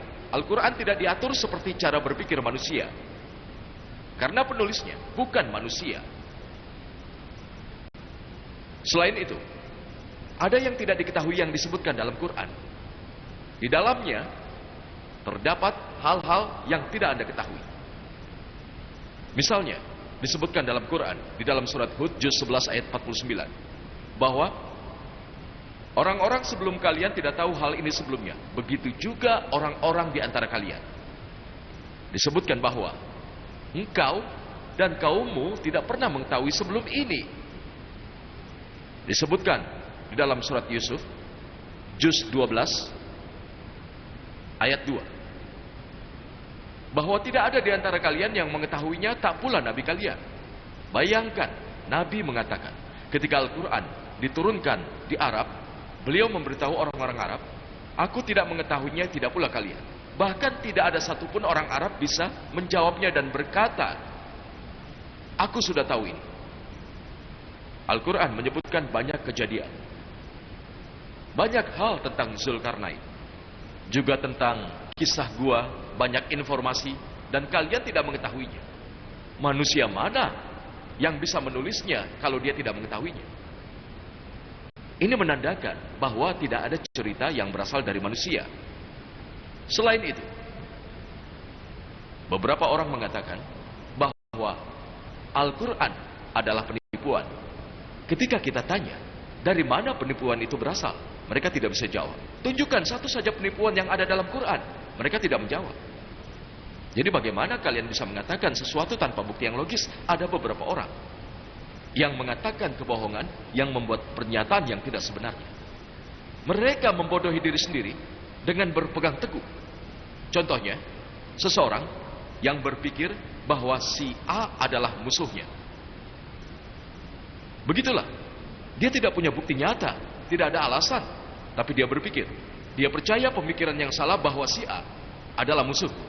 Ketika dia bertemu dengan si A, dia bersikap seperti seorang musuh kepada si A. Sedangkan si A bersikap seperti selayaknya manusia biasa. Kenapa kau memperlakukanku seperti musuh? Dia membalas. Ketika si A membalas, orang tersebut mengatakan, apa aku belum berkata padamu bahwa kau adalah musuhku? Jadi dia membalasnya. Kalian membuat pernyataan yang salah, dan kalian berpegang teguh pada pernyataan yang salah itu. Inilah yang dilakukan para kritikus Islam. Mereka membuat pernyataan yang salah, dan mereka membodohi diri mereka sendiri. Selain itu, Al-Quran percaya kepada pemikiran.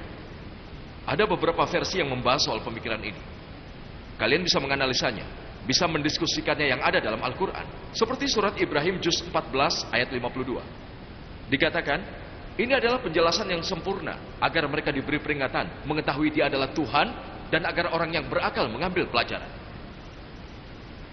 Banyak muslim yang merasa bahwa Al-Quran tidak mendorong pemikiran, berdiskusi dengan orang-orang, dan juga membahas Al-Quran dengan orang-orang lain. Faktanya Al-Quran mendorong bahwa kita harus berdiskusi dengan orang lain.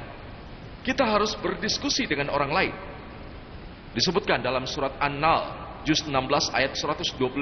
Ud'u ila sabili rabbika bil hikmah wal mau'izatil hasanah wajadil billati ahsan. Serulah manusia kepada jalan Tuhan dengan hikmah dan pengajaran yang baik, dan berdebatlah dengan mereka dengan cara yang lebih baik. Al-Quran mendorong kita untuk berpikir, untuk berpendapat, dan untuk berdiskusi, tapi dengan hikmah dan juga cara yang terbaik. Ada hal yang dikenal sebagai menghentikan dalih. Al-Quran dikenal sebagai penghenti dalih.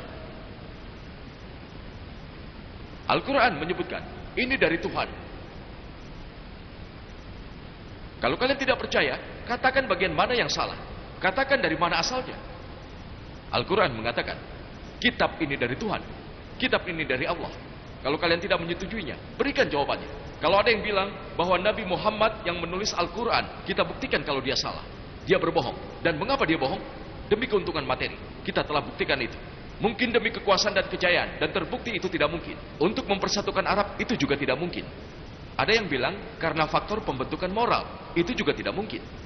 Ayo tebak. Al-Quran disalin dari Injil dan itu tidak benar. Tebak.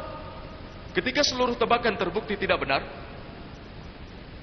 ini berarti Al-Quran perlu didengar. Al-Quran perlu dihormati. Kalian harus percaya bahwa kitab Al-Quran ini berasal dari Tuhan. Al-Quran menyebutkan di sejumlah ayat bahwa kitab ini adalah wahyu dari Allah Subhanahu wa taala. Termasuk surat Al-Jasiyah juz 45 ayat 1 sampai 2 yang mengatakan bahwa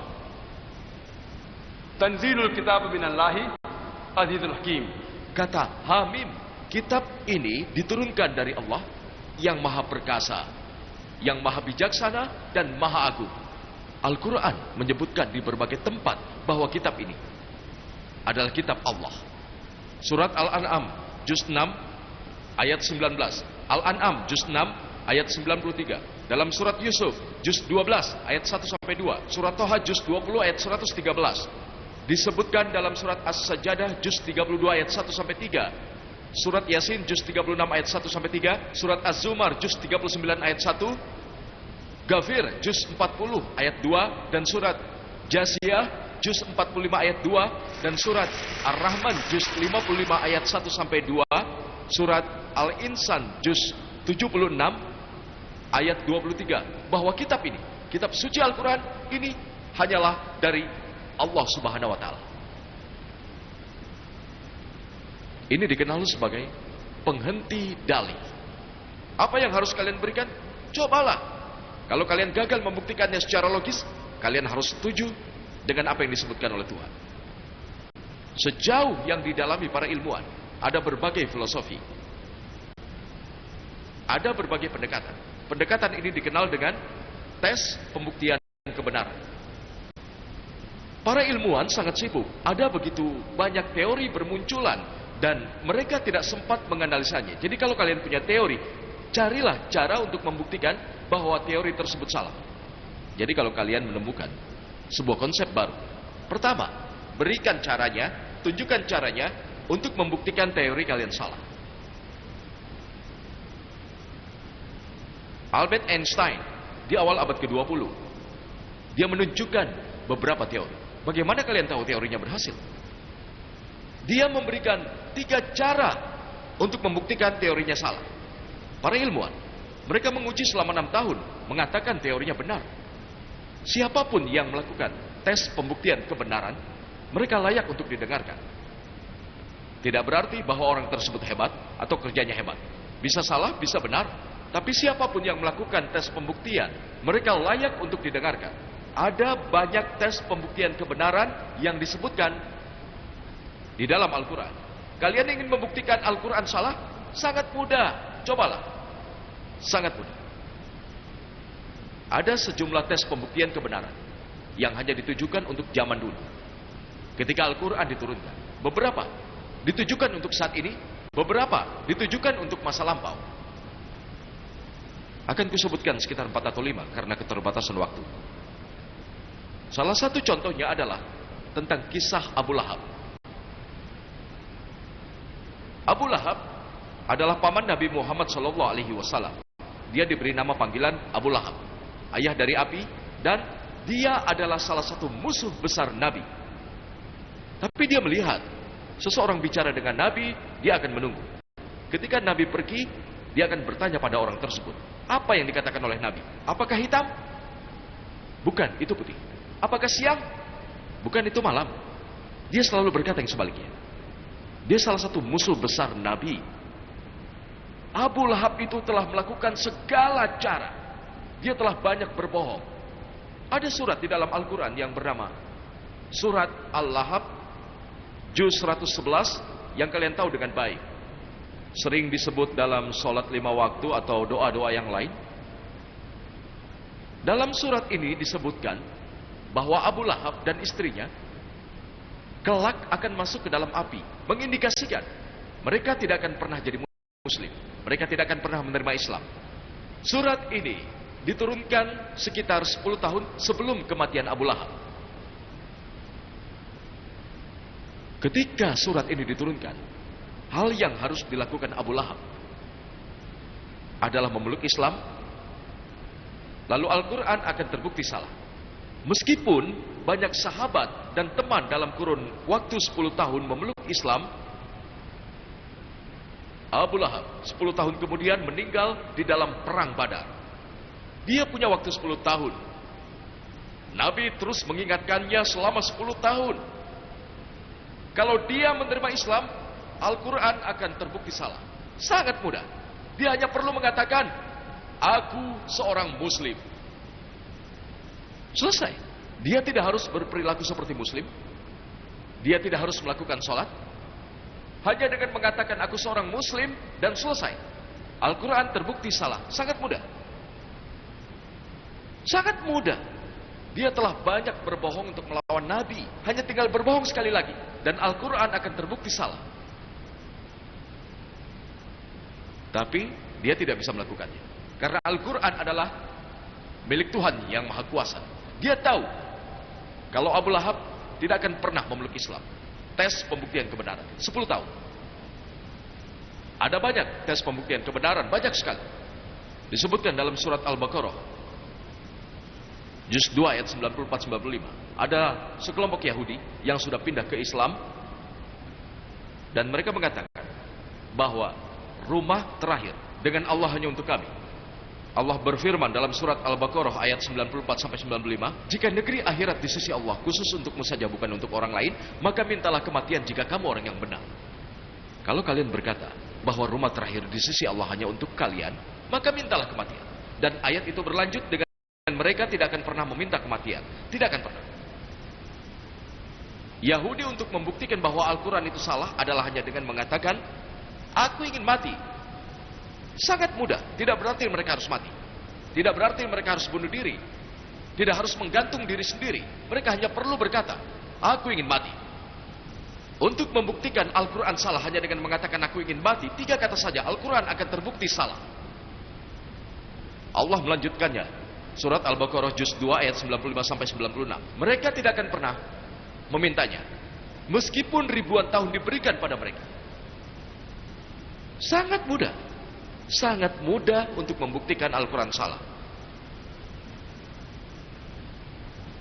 Tes ini harus dilakukan untuk sesuatu yang terjadi di masa lalu. Jadi kalau kalian bertanya, saudara Zakir, aku ingin buktikan Al-Quran itu salah, bagaimana cara membuktikannya? Bisa aku melakukannya? Ya, setiap orang punya kesempatan. Allah berfirman, surat Al-Maidah, juz 5 ayat 82.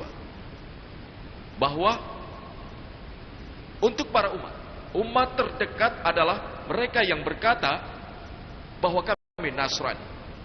Dan yang terjauh adalah musuh tergigih yang berkata, kami adalah Yahudi dan musyrik. Al-Quran menyebutkan, orang yang paling keras permusuhannya terhadap orang yang beriman ialah orang Yahudi dan orang musyrik. Yang paling dekat persahabatannya, sesungguhnya kami adalah orang Nasrani. Secara menyeluruh, Al-Quran mengatakan, ada banyak orang Yahudi yang memeluk Islam. Mungkin lebih sedikit Yahudi daripada yang Kristen. Tapi secara menyeluruh, Al-Quran menyebutkan bahwa Yahudi adalah musuh orang Islam secara keseluruhan. Dan Nasrani dekat dengan orang Islam. Yang bisa membuktikan Al-Quran itu salah adalah kalau seluruh umat Yahudi di seluruh dunia bergabung bersama dan membuat rencana selama 2 tahun atau 3 tahun dari yang dilakukan Nasrani. Maka Al-Quran terbukti salah. Sangat mudah. Seluruh orang Yahudi bergabung dan berkata, selama 3 atau 4 tahun kami akan baik terhadap orang Islam. Lalu mereka berkata yang tertulis dalam Al-Quran, surat Al-Maidah, juz 5 ayat 82, itu salah. Mereka tidak akan pernah melakukan. Mereka tidak akan pernah bisa. Mudah kan? Ada banyak tes kalian bisa mengatakan, aku bukan orang Yahudi. Aku ingin buktikan bagaimana caranya. Allah memberikan semua orang kesempatan. Allah berfirman dalam surat Al-Isra juz 17 ayat 88. Apakah mereka berkata Nabi mengada-ngada? Cobalah membuat yang serupa dengan Al-Quran. Kalian berkata Al-Quran itu salah? Coba buat yang serupa dengan Al-Quran. Diulang dalam surat At-Tur juz 52 ayat 34, Allah menantang untuk membuat yang semisal Al-Quran. Dan kita tahu mereka tidak bisa. Bahkan jika pun jin dan manusia berkumpul, mereka tidak akan bisa membuat yang serupa Al-Quran tanpa seizin Allah. Ini adalah tantangan. Allah membuat tantangan lebih mudah. Allah berfirman, surat Hud juz 11 ayat 13. Apakah mereka menyatakan Nabi mengada-ngada? Buatlah 10 surat semisal Al-Quran. Bukan seluruh Al-Quran. Itu akan sulit. Lupakan, tantangan itu sulit. Buatlah 10 surat semisal Al-Quran. Dan panggil bantuan dari siapapun selain Allah. Kalian tidak akan bisa melakukannya. Allah membuat tantangan yang jauh lebih mudah. Dalam surat Yunus juz 10 ayat 38. Apa mereka mengatakan Nabi mengada-ngada? Buatlah 1 surat semisalnya. 1. Bukan 1 Al-Quran. Bukan 10 surat. 1 surat. Dan panggillah bantuan dari siapapun selain Allah. Dan kalian tidak akan bisa. Tidak ada tanggapan. Allah membuat tantangannya jauh lebih mudah. Allah berfirman dalam surat Al-Baqarah juz 2 ayat 23-24 yang bunyinya, wa in kuntum fi raibin mimma nazzalna ala abdina, dan jika kamu meragukan Al-Quran yang kami turunkan kepada hamba kami Muhammad, maka buatlah 1 surat semisal dengannya. Mimithli. Kalian tahu artinya? Artinya adalah yang mirip, tidak persis seperti Al-Quran. cobalah membuat satu surat yang semisal Al-Quran. Mimithli. وَادْعُوا شُهَدَاءَكُم مِّن دُونِ اللَّهِ إِن كُنتُمْ صَادِقِينَ. Call forth for help. Dan ajaklah penolong-penolongmu selain Allah, jika kamu orang-orang yang benar. فَإِن لَّمْ تَفْعَلُوا Jika kamu tidak mampu membuatnya, وَلَن تَفْعَلُوا, dan pasti tidak akan mampu, maka takutlah kamu akan api neraka yang bahan bakarnya manusia dan batu.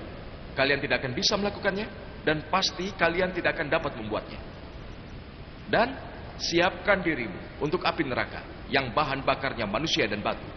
Inilah tantangannya. Cobalah membuat surat semisal Al-Quran. Kalian pasti berkata, Saudara Zakir, jika tantangannya aku harus menulisnya dalam bahasa Arab. Saudara Zakir, aku tidak bisa bahasa Arab, jadi bagaimana aku bisa melakukannya? Baiklah, kalau kau ingin membuat surat semisal Al-Quran, kau haruslah orang Arab. Tidak mungkin dalam bahasa Inggris, tidak mungkin dalam bahasa Perancis. Banyak orang mencoba, sangat banyak, ratusan orang mencoba dan mereka gagal. Mereka mampu membuat sajaknya tapi tidak dalam bahasa Arab. Banyak orang mencobanya dan membuat bukunya, tapi mereka gagal total. Tidak ada yang mampu sama sekali. Kemudian dia bertanya, Saudara Zakir, aku tidak mengerti bahasa Arab. Aku bukan Yahudi. Bagaimana aku bisa buktikan bahwa Al-Quran salah? Ada banyak tes pembuktian kebenaran. Ku berikan satu. Setiap orang boleh ikut serta. Dan ku mulai dengan mengutip surat An-Nisa juz 4 ayat 82. أَفَلَا يَتَدَبَّرُونَ الْقُرْآنَ وَلَوْ كَانَ مِنْ عِندِ غَيْرِ اللَّهِ لَوَجَدُوا فِيهِ اخْتِلَافًا كَثِيرًا. Maka tidaklah mereka menghayati Al-Quran sekiranya Al-Quran itu bukan dari Allah. Pastilah mereka menemukan banyak hal yang bertentangan di dalamnya. Kalau kalian ingin buktikan bahwa Al-Quran salah, kalian hanya perlu mengambil satu surat yang bertentangan dalam Al-Quran.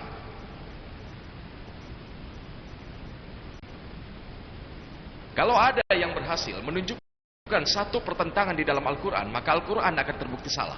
Bukan tidak banyak yang mencobanya, banyak yang sudah mencobanya. Kalian bisa lihat di internet. Kalian akan menemukan ribuan pertentangan. Tapi semuanya, baik tidak sesuai konteks, atau salah dalam penerjemahan, atau tidak logis. Jadi inilah yang disebut dengan tes pembuktian kebenaran.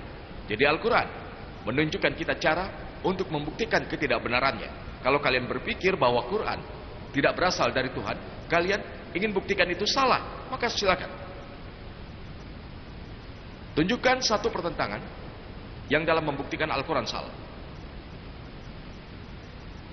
Seseorang yang percaya kepada Tuhan akan langsung setuju dan tidak bisa, sama sekali tidak bisa, akan percaya bahwa Al-Quran berasal dari Tuhan. Tapi jika seseorang tidak percaya kepada Tuhan, jika seseorang tidak percaya kepada Tuhan, maka mereka akan mempertanyakan apakah Al-Quran sungguh firman Tuhan. Saat ini kita berhadapan dengan sebagian besar masyarakat, tapi persentase yang besar adalah orang ateis yang tidak percaya kepada Tuhan. Bagaimana kita harus menghadapinya? Ketika aku bertemu seorang ateis dan dia mengatakan bahwa dia tidak percaya Tuhan, hal pertama yang kulakukan adalah kuucapkan selamat padanya. Mungkin kalian heran, mengapa aku Zakir mengucapkan selamat kepada ateis? Alasanku memberinya selamat adalah karena sebagian besar orang akan percaya begitu saja.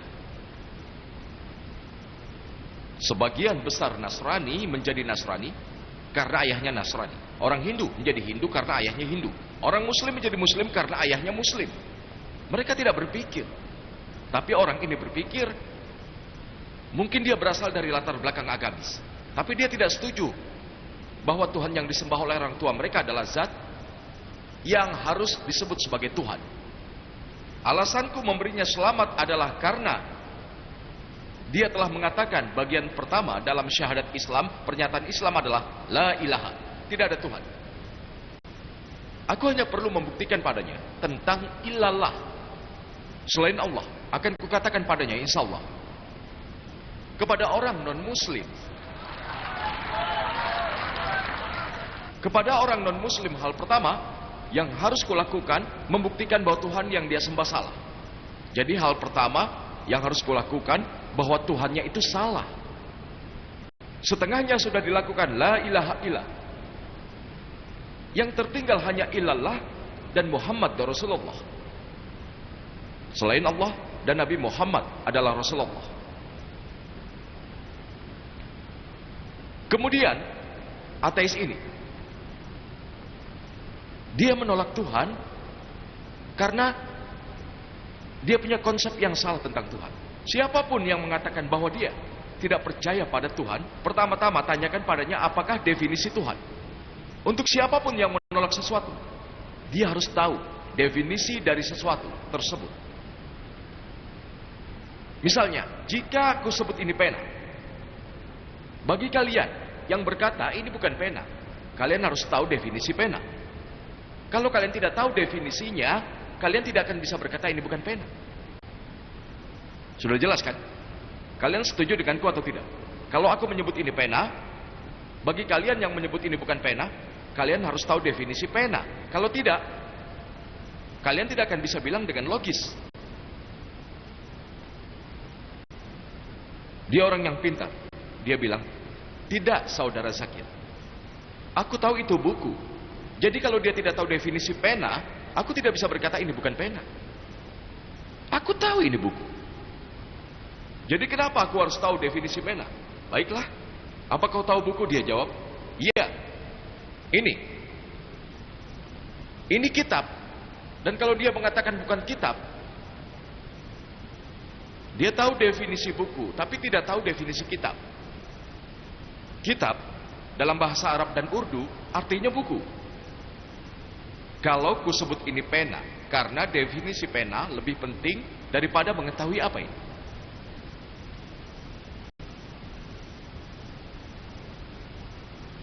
Sama halnya dengan jika seseorang mengatakan bahwa tidak ada Tuhan, maka pertama-tama akan kutanya definisi Tuhan. Ketika mereka melihat bahwa Tuhan adalah pembohong, Tuhan bisa dikalahkan, Tuhan bisa dibunuh. Jadi dari mana dia mendapatkan cerita bahwa Tuhan berkata bohong, atau Tuhan bisa dikalahkan, atau Tuhan bisa dibunuh, atau Tuhan bisa mati, Tuhan harus makan.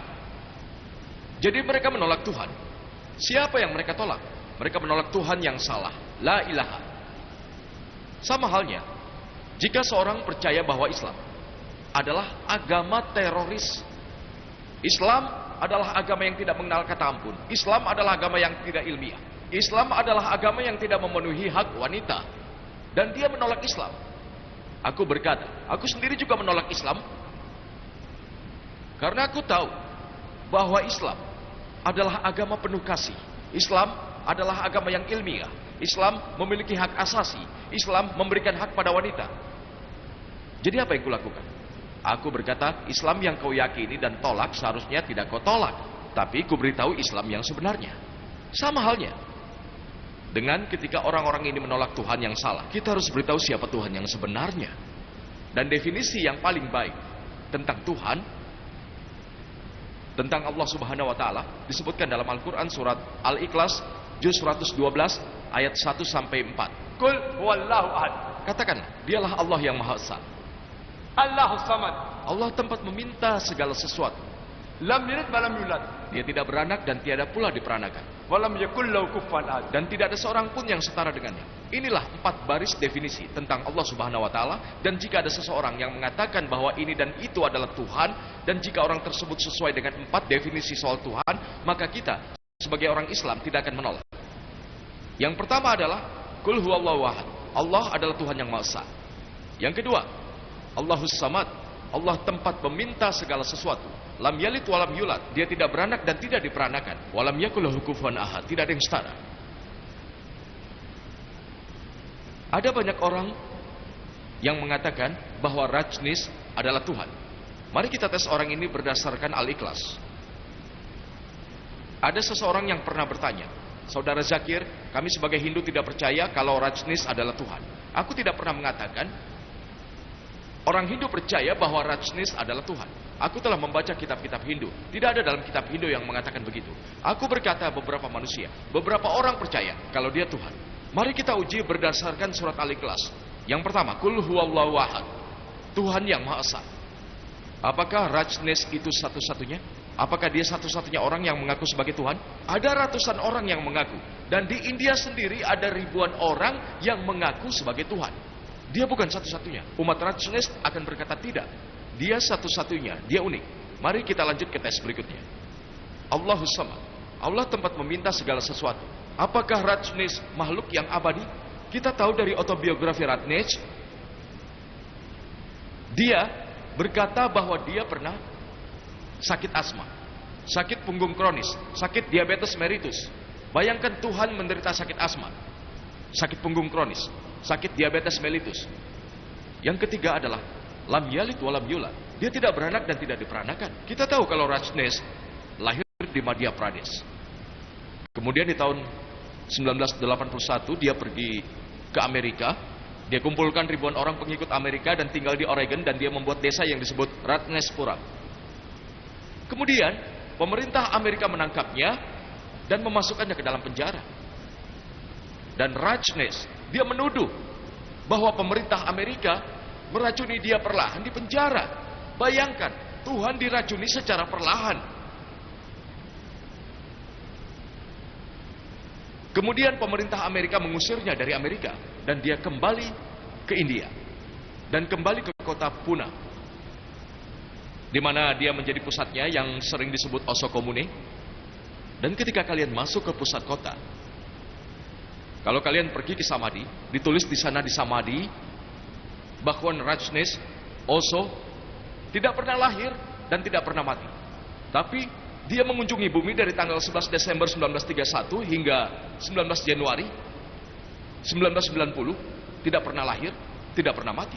Tapi dia mengunjungi bumi dari tanggal 11 Desember 1931 hingga tanggal 19 Januari 1990. Mereka lupa untuk menuliskan pada Samadhi. Dia tidak pernah diberi visa oleh lebih dari 21 negara. Sesosok Tuhan mengunjungi dunia dan dia meminta visa.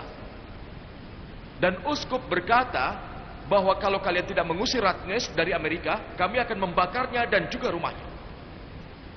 Dan ayat terakhir, walam yakul lahu kufuwan ahad. Tidak ada yang setara dengan dia.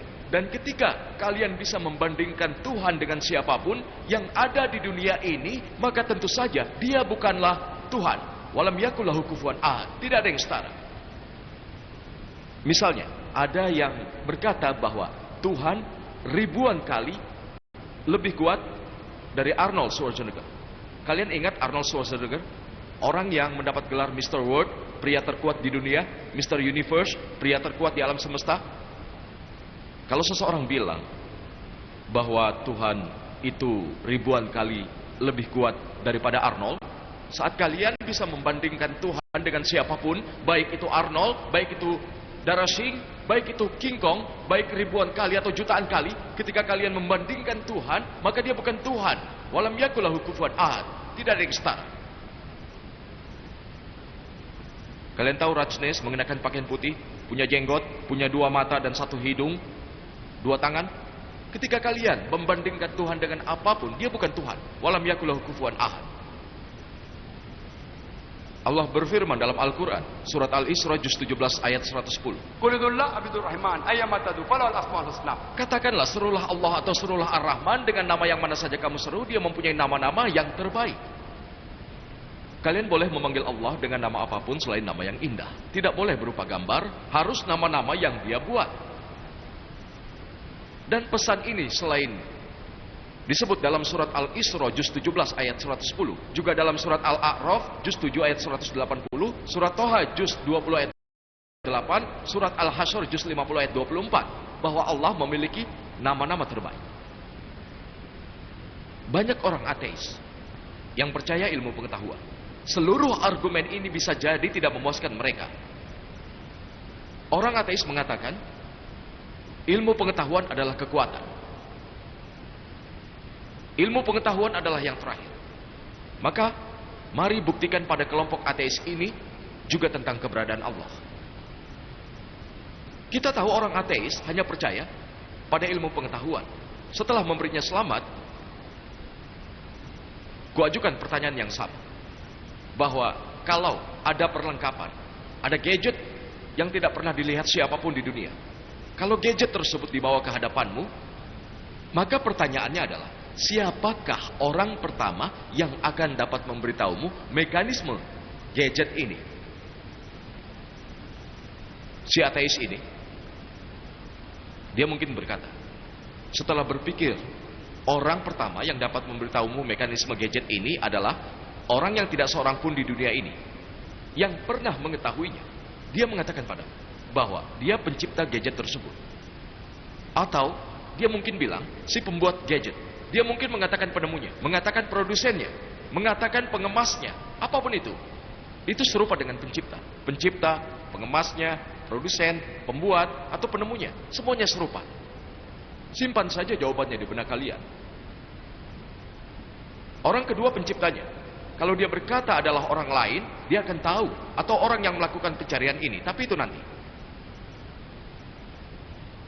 Tanyakan si ateis ini, bagaimana alam semesta ini tercipta?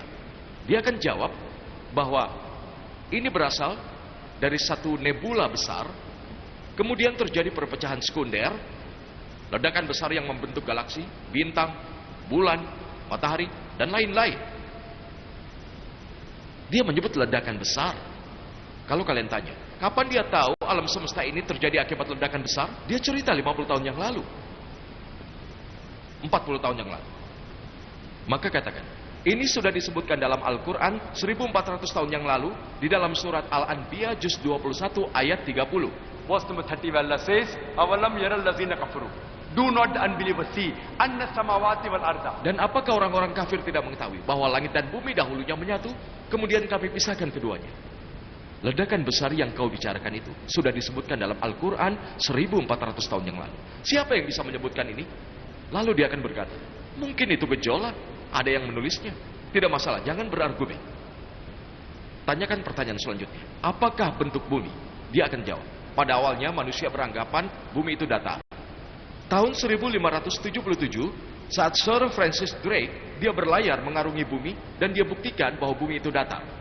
Katakan padanya, Al-Quran menyebutkan dalam surat Al-Nazi'at, juz 79, ayat 30. That wal arda ba'da zalika dahaha. Kita telah mendapati bentuk telur bumi. Lalu kata dahaha, artinya adalah dihamparkan. Dan bumi dihamparkan. Arti lainnya berasal dari kata Arab, dunya, yang artinya telur.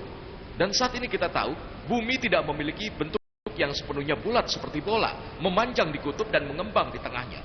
Bentuk elipsnya serupa dengan bentuk telur.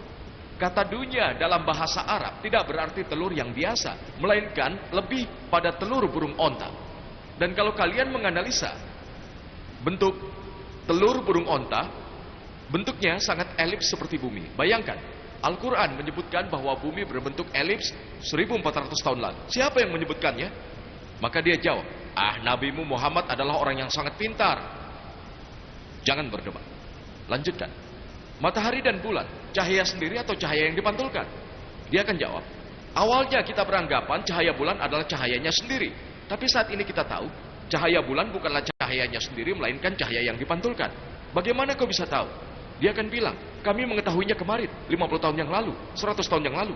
Al-Quran 1400 tahun yang lalu, dalam surat Al-Furqan, juz 25, ayat 61.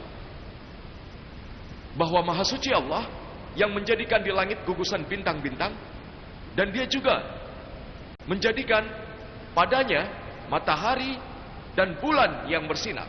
Bahasa Arab untuk matahari adalah syam.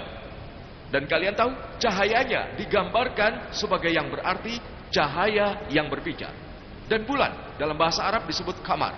Cahayanya selalu digambarkan sebagai cahaya pinjaman dan pantulan. Tidak pernah bulan dijelaskan sebagai cahaya yang berpijar. Jadi, bulan dijelaskan sebagai cahaya yang berpijar. Selalu dijelaskan sebagai cahaya yang berpijar. Cahaya pinjaman dan pantulan cahaya. Siapa yang menyebutkan ini dalam Al-Quran 1400 tahun lalu? Dia akan diam. Jangan menunggu menjawab. Lanjutkan. Ketika aku masih sekolah, aku belajar bahwa matahari berevolusi, tapi tidak berotasi di luar garis edarnya. Al-Quran menyebutkan dalam surat Al-Anbiya juz 21 ayat 33. Huwallazi khalaqal laila wan nahara. Dan dialah yang telah menciptakan malam dan siang, matahari dan bulan, كل في فلك يسبحون. Masing-masing beredar pada garis edarnya. Kata Arab yasbahun menggambarkan pergerakan pada tubuh yang bergerak. Kalau bicara pergerakan seperti ini, artinya matahari dan bulan selain berevolusi, mereka juga berotasi pada zona aksesnya sendiri. Saat ini ilmu pengetahuan menunjukkan matahari butuh 25 hari untuk menyelesaikan satu rotasi. Bayangkan apa yang kubaca di sekolah, kuselesaikan tahun 1982, matahari tidak bergerak. 1400 tahun sebelumnya menyebutkan matahari berotasi. Dan buku ilmu pengetahuan mengatakan bahwa matahari berotasi. Tanyakan, Al-Quran sudah menyebutkan hal ini. Dia akan diam. Beberapa kritikus mengatakan, tidak ada yang luar biasa kalau Quran menyebutkan tentang astronomi, karena orang Arab ahli dalam astronomi. Aku setuju orang Arab ahli dalam bidang astronomi. Tapi aku ingin mengingatkan bahwa 1 abadlah setelah Al-Quran diturunkan, orang Arab menjadi ahli di bidang astronomi. Dari Al-Quranlah orang Arab belajar tentang astronomi dan bukan sebaliknya. Dalam bidang hidrologi, tanyakan pada ateis. Kalian tanya tentang siklus air. Dia akan jawab, air menguap dari laut. Uap membentuk awan. Awan berubah menjadi hujan dan air laut akan terisi kembali. Kalau kalian tanya padanya bagaimana dia bisa tahu, dia akan jawab pada tahun 1580 saat Bernard Palissy membicarakan siklus air untuk pertama kalinya. Tahun 1580. Katakan, apa yang kamu tahu di tahun itu? Tahun 1580. Sekitar beberapa ratus tahun sebelumnya. Al-Quran menyebutkan 1400 tahun yang lalu. Al-Quran bilang, air menguap dari laut, membentuk awan, bergerak dan menjadi satu, dan kemudian turun menjadi hujan, dan air akan terisi kembali. Siklus air disebutkan dalam Al-Quran dengan sangat rinci di sejumlah ayatnya. Surat Az-Zumar, juz 39 ayat 21, Surat Ar-Rum, juz 30 ayat 24, Al-Hajar, juz 15 ayat 22, Al-Mu'minun, juz 23 ayat 13, Ar-Rum, juz 30 ayat 48, An-Nur, juz 24 ayat 43, An-Naba, juz 78 ayat 12 sampai 14, Surat Al-A'raf, juz 7 ayat 57, Surat Ar-Ra, juz 13 ayat 17, Surat Al-Furqan, juz 25 ayat 48 sampai 49, Surat Yasin, juz 26 ayat 34, Surat Al-Fatir, juz 35 ayat 9, Al-Jasiyah, juz 45 ayat 5, Surat Qaf, juz 50 ayat 9 sampai 10, Al-Waqiah, juz 56 ayat 67 sampai 70, At-Tariq, juz 86 ayat 11. Aku bisa terus menyebutkan surat yang lain yang menyebutkan soal siklus air. Al-Quran menyebutkan tentang siklus air dengan sangat rinci. Siapa yang bisa menyebutkan 1400 tahun yang lalu? Tidak ada jawaban, lanjutkan saja. Al-Quran menyebutkan soal geologi. Geologi bilang soal permukaan bumi 3750 mil di bawah permukaan bumi, ada cairan panas dan ada lapisan tebal di atasnya kurang lebih 1,20 mil, dan ada kemungkinan mereka bisa bergeser, menimbulkan fenomena yang membuat munculnya gunung yang mencegah bumi dari gempa bumi. Allah menyebutkan dalam Al-Quran. Dalam Al-Quran surat An-Naba juz 78 ayat 7 sampai 8. Waljibal autada. Bukankah kami telah menjadikan bumi sebagai hamparan dan gunung-gunung sebagai pasak? Kita sekarang menyetujuinya. Firman yang serupa disebutkan dalam Al-Anbiya juz 21 ayat 31. Dan kami telah menjadikan di bumi ini gunung-gunung yang kokoh agar ia tidak guncang. Dalam ilmu oseanologi, sebelumnya kita tahu ada 2 jenis air, yaitu asin dan manis. Tapi Al-Quran menyebutkan dalam Al-Furqan juz 25 ayat 53, dan dialah yang membiarkan 2 laut mengalir berdampingan, yang satu tawar dan segar, yang satu sangat asin dan pahit, dan dia menjadikan keduanya dinding dan batas yang tidak tembus. Kita tahu bahwa ada 2 jenis air, tapi apa yang dimaksud ada pemisah dan tidak boleh dilanggar? Saat ini kita tahu tiap ada air yang mengalir ke air yang lain, ia akan kehilangan unsur intinya dan berhomogenasi ke air yang mengalir itu. Wilayah homogen ini disebut sebagai pemisah atau barzak di dalam Al-Quran. Al-Quran menyebutkan 1400 tahun lalu tentang terciptanya bumi Surat Al-Anbiya juz 21 ayat 30. وَجَعَلْنَا مِنَ الْمَاءِ كُلَّ شَيْءٍ أَفَلَا يُؤْمِنُونَ. Dan kami telah menciptakan segala sesuatu yang hidup berasal dari air. Siapa yang tidak akan percaya bahwa gurun di Arab Saudi, bahwa setiap kehidupan berasal dari air? 3 ilmu pengetahuan menunjukkan setiap kehidupan berasal dari air. Ada teori yang disebut dengan teori peluang. Kalau kalian membuat berbagai tebakan, peluang kalian benar-benar tergantung pada apa yang menjadi pilihannya. Misalnya, kalau aku lempar koin, kepala atau ekor, peluang jawaban kalian benar adalah 1 berbanding 2 atau 50%. 2 pilihan. Peluang jawaban benar adalah 50%. Kalau aku melempar koin 2 kali, maka tentu saja peluangku untuk benar setengah kali setengah menjadi 1/4, 25%. Kalau aku melempar koin 3 kali, maka peluangku untuk benar adalah setengah kali setengah kali setengah menjadi 1/8, 0,125%. Kalau aku lempar dadu, dadu punya 6 ruang sampel, maka peluangku untuk kebenaran adalah 1/6. Kalau kalian gunakan teori peluang ini, jika seseorang membuat tebakan, misalnya, seperti apa bentuk bumi, kalian bisa pikirkan 10 hal. Datar, persegi, persegi panjang, segitiga, segi 6, dan lain-lain, mungkin elips. Maka peluang kalian untuk memperoleh kebenaran 1 berbanding 10.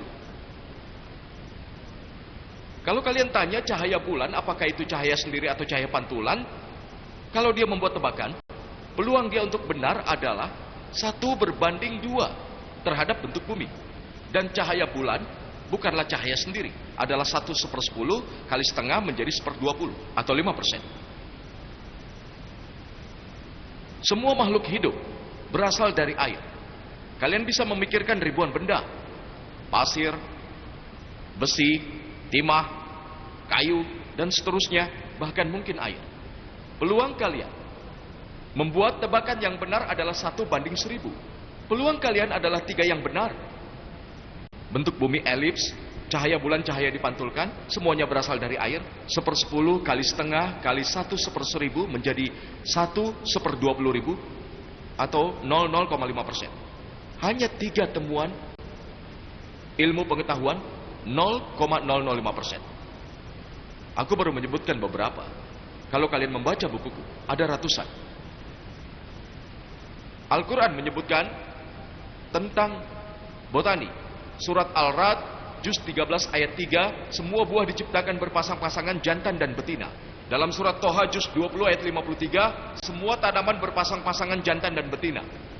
Dalam bidang zoologi, Al-Quran menyebutkan hewan dan burung hidup berkelompok seperti manusia. Al-An'am juz 6 ayat 38 yang baru diketahui. Al-Quran menyebutkan tentang lebah, ada lebah pekerja yang juga baru diketahui. Dan dalam surat An-Nahl juz 16 ayat 68 sampai 69, ada lebah pekerja jantan dan betina. Sebelumnya dianggap hanya lebah jantan. Dalam surat An-Nahl juz 16 ayat 69, lebah pekerja adalah lebah betina. Al-Quran menyebutkan tentang cara hidup laba-laba. Al-Ankabut juz 29 ayat 41. Al-Quran menyebutkan kehidupan semut dalam surat An-Naml juz 27 ayat 17 sampai 18. Quran menyebut soal genetik.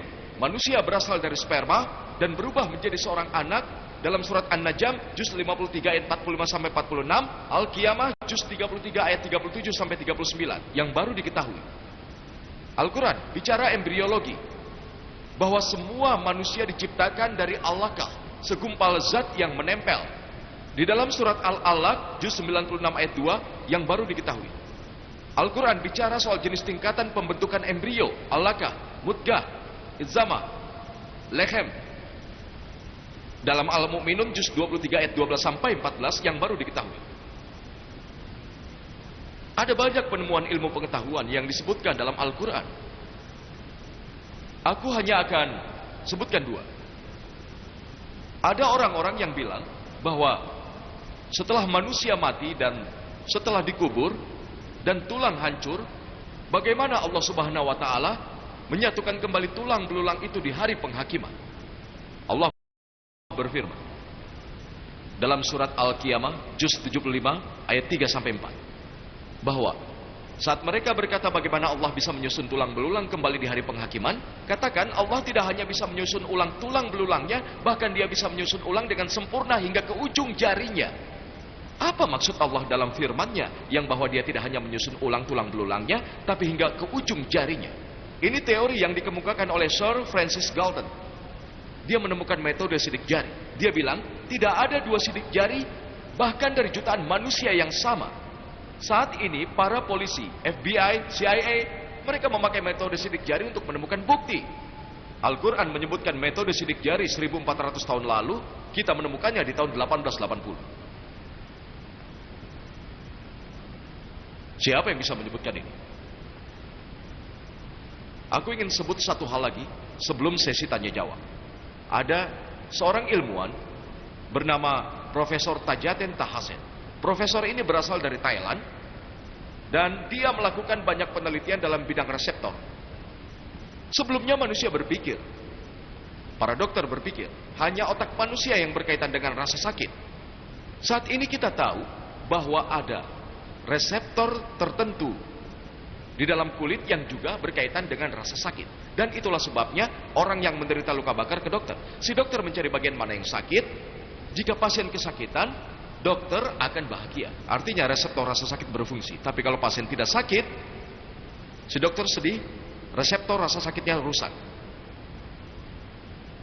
Di dalam Al-Quran, surat An-Nisa, juz 4, ayat 56. Sungguh orang-orang yang kafir kepada ayat-ayat kami, kelak kami akan masukkan ke dalam neraka. Setiap kali kulit mereka hangus, kami ganti dengan kulit yang lain agar mereka merasakan azab. Menandakan ada sesuatu di dalam kulit yang berperan dalam merasakan sakit.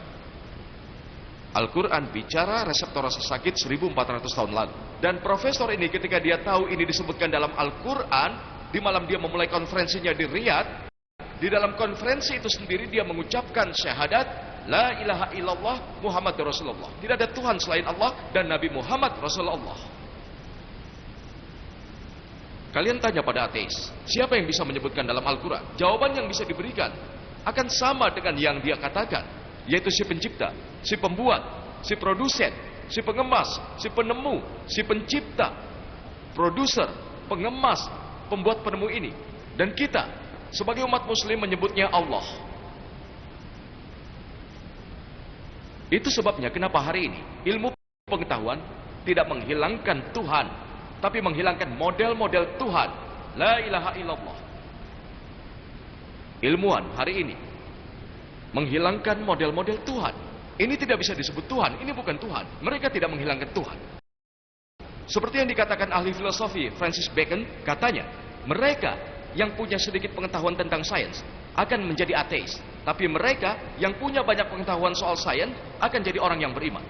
Aku ingin menambahkan dalam Al-Quran surat Fusilat juz 41 ayat 53, sanurihim ayatina fil afaqi wa fi anfusihim hatta yatabayyana lahum annahu al-haq awalam yakfi bi rabbika annahu ala kulli syai'in syahid. Kami akan memperlihatkan kepada mereka tanda-tanda kebesaran kami di setiap penjuru dan pada diri mereka sendiri, sehingga jelas bagi mereka Al-Quran itu benar. Wa akhirul dawana walhamdulillahirabbil alamin. Terima kasih untuk pendengar sekalian. Saat ini kita masuk ke dalam sesi yang lebih menarik, yaitu sesi dari tanya jawab. Anda dipersilakan untuk mempersiapkan pertanyaan untuk diajukan pada Dr. Zakir dan berbaris di 3 mikrofon yang sudah kami siapkan. Ada satu di sisi kiri untuk para lelaki, satu di sana yang di sisi kiri untuk para lelaki, dan satu lagi yang berada di sesi wanita di sebelah kanan adalah untuk para wanita. Izinkan aku menyampaikan pesan singkat yang dibuat Dr. Zakir untuk konferensi ini dalam konteks Peace TV. Beliau menyampaikan, saudara-saudaraku sesama muslim di seluruh dunia, Assalamualaikum, semoga damai menyertaimu. Aku berbagi dengan Anda di Peace TV sebagai saluran yang menyajikan visi dan misi global guna memberikan pemahaman yang lebih baik terhadap Islam sebagai jalan kebenaran dan kedamaian di dalam kehidupan. Kita akan berbagi dan menghapus kesalahpahaman atau segala jenis kebencian tentang Islam dan umat muslim secara global, yang juga menjadi fokus dalam konferensi ini. Peace TV merupakan saluran televisi yang menyiarkan acara ke seluruh dunia, memperkuat ketakwaan, dan spiritual, maka aku mendukung saluran ini untuk menjadi saluran televisi yang bisa diterima. Acara ini telah disiarkan di berbagai benua, kecuali Amerika Selatan. Tidak hanya di rumah-rumah orang Muslim, tapi juga di tempat-tempat orang non-Muslim yang sedang mencari keyakinan, pengetahuan, dan kebijaksanaan Islam yang tidak banyak ditemukan di media-media yang ada saat ini. Sekarang kita mulai sesi tanya jawab. Dan berikutnya adalah aturan-aturan yang perlu diikuti oleh para penanya yang akan bertanya pada Dr. Zakir nanti. Pertanyaan-pertanyaan yang Anda ajukan harus sesuai dengan topik. Apakah Quran firman Tuhan? Pertanyaan Anda harus singkat dan langsung ke inti permasalahan. Anda hanya diperbolehkan mengajukan satu pertanyaan. Untuk pertanyaan kedua, Anda harus mengantri kembali di antrian belakang dari antrian Anda tadi. Pertanyaan dengan menggunakan mikrofon akan lebih didahulukan. Dan jika masih ada waktu, maka pertanyaan yang masih belum terjawab akan dijawab pada kesempatan kedua. Bagi penanya dari saudara-saudara non-Muslim, akan diberikan kesempatan terlebih dahulu untuk mengajukan pertanyaan pada Dr. Zakir. Penanya nanti akan dibantu oleh para sukarelawan yang ada di sana. Setelah itu barulah saudara-saudara dari Muslim diberi kesempatan untuk dapat mengajukan pertanyaan pada Dr. Zakir. Pertanyaan hanya boleh diajukan dengan menggunakan mikrofon. Penanya akan ditunjuk searah dengan jarum jam. Pertama wanita dulu, lalu kemudian pria, ketiga pria, kembali ke wanita, ke pria, lalu pria. Jika Anda memiliki pertanyaan, silakan langsung ajukan pertanyaan ke Dr. Zakir. Ingat 3 hal, langsung mengarah pada topik, singkat, dan satu pertanyaan untuk satu kesempatan. Sesi pertama diberikan pada wanita, kedua untuk yang bagian ini, dan yang ketiga untuk di belakang. Baiklah, aku ingin bertanya. Di surat Ali Imran ayat 50, dikatakan kita harus mengikuti ajaran Yesus. Tapi mengapa tidak ada yang mengikutinya? Siapa nama Anda, saudariku? Cak Siti. Saudariku, Anda mengajukan pertanyaan yang tertera di Quran surat ketiga Al-Imran ayat 50, bahwa kita harus mengikuti ajaran Yesus Kristus. Dan ada banyak versi yang mengemukakan bahwa kita harus mempercayai Yesus Kristus. Bahwa Islam adalah satu-satunya agama selain Kristen yang menganjurkan untuk percaya pada Yesus Kristus. Tidak bisa disebut umat Muslim kalau tidak yakin pada Yesus Kristus. Kami meyakini kalau beliau adalah salah satu dari Nabi Allah Subhanahu wa Ta'ala. Kami yakin kalau beliau adalah penyampai pesan. Kami yakin kalau beliau lahir dengan ajaib tanpa campur tangan manusia, yang sebagian besar umat Kristen kini tidak percaya. Kami yakin beliau bisa menghidupkan orang mati atas izin Tuhan. Kami yakin beliau mampu menyembuhkan orang buta dengan izin Tuhan. Saudariku, orang Islam dan orang Kristen sebenarnya sejalan, tapi ada hal yang membedakan. Yang membedakan itu, saudariku, adalah bahwa banyak orang Kristen yang mengatakan bahwa Yesus Kristus mengaku sebagai Tuhan. Beliau bilang bahwa beliau adalah Tuhan. Kalau Anda membaca Alkitab, tidak ada satu pernyataan yang ambigu di dalam Alkitab yang lengkap yang menyebutkan bahwa Yesus Kristus mengatakan sendiri bahwa beliau adalah Tuhan dan sembahlah aku.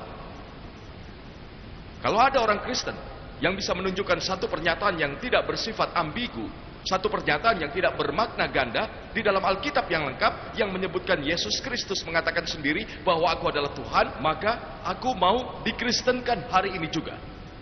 Mungkin aku tidak akan lagi bersama di antara saudara Muslim. Faktanya kalau Anda membaca Injil, di sana disebutkan ajaran John pasal 14 ayat 28 bahwa Yesus mengatakan Bapakku lebih hebat dariku. Ajaran John pasal 10 ayat 29, Bapakku lebih hebat dari semuanya. Ajaran Matias pasal 12 ayat 28, kujauhkan setan dengan kekuatan Tuhan. Ajaran Lukas pasal 11 ayat 20, kujauhkan setan dengan tangan Tuhan. Ajaran John pasal 5 ayat 30, aku sendiri tidak dapat melakukan apapun karena aku mendengar, aku memutuskan, dan keputusanku adil karena itu bukan kehendak. Itu kehendak Bapakku. Siapapun yang berkata kehendaknya hanyalah kehendak Tuhan, beliau seorang Muslim. Yesus Kristus, beliau seorang Muslim.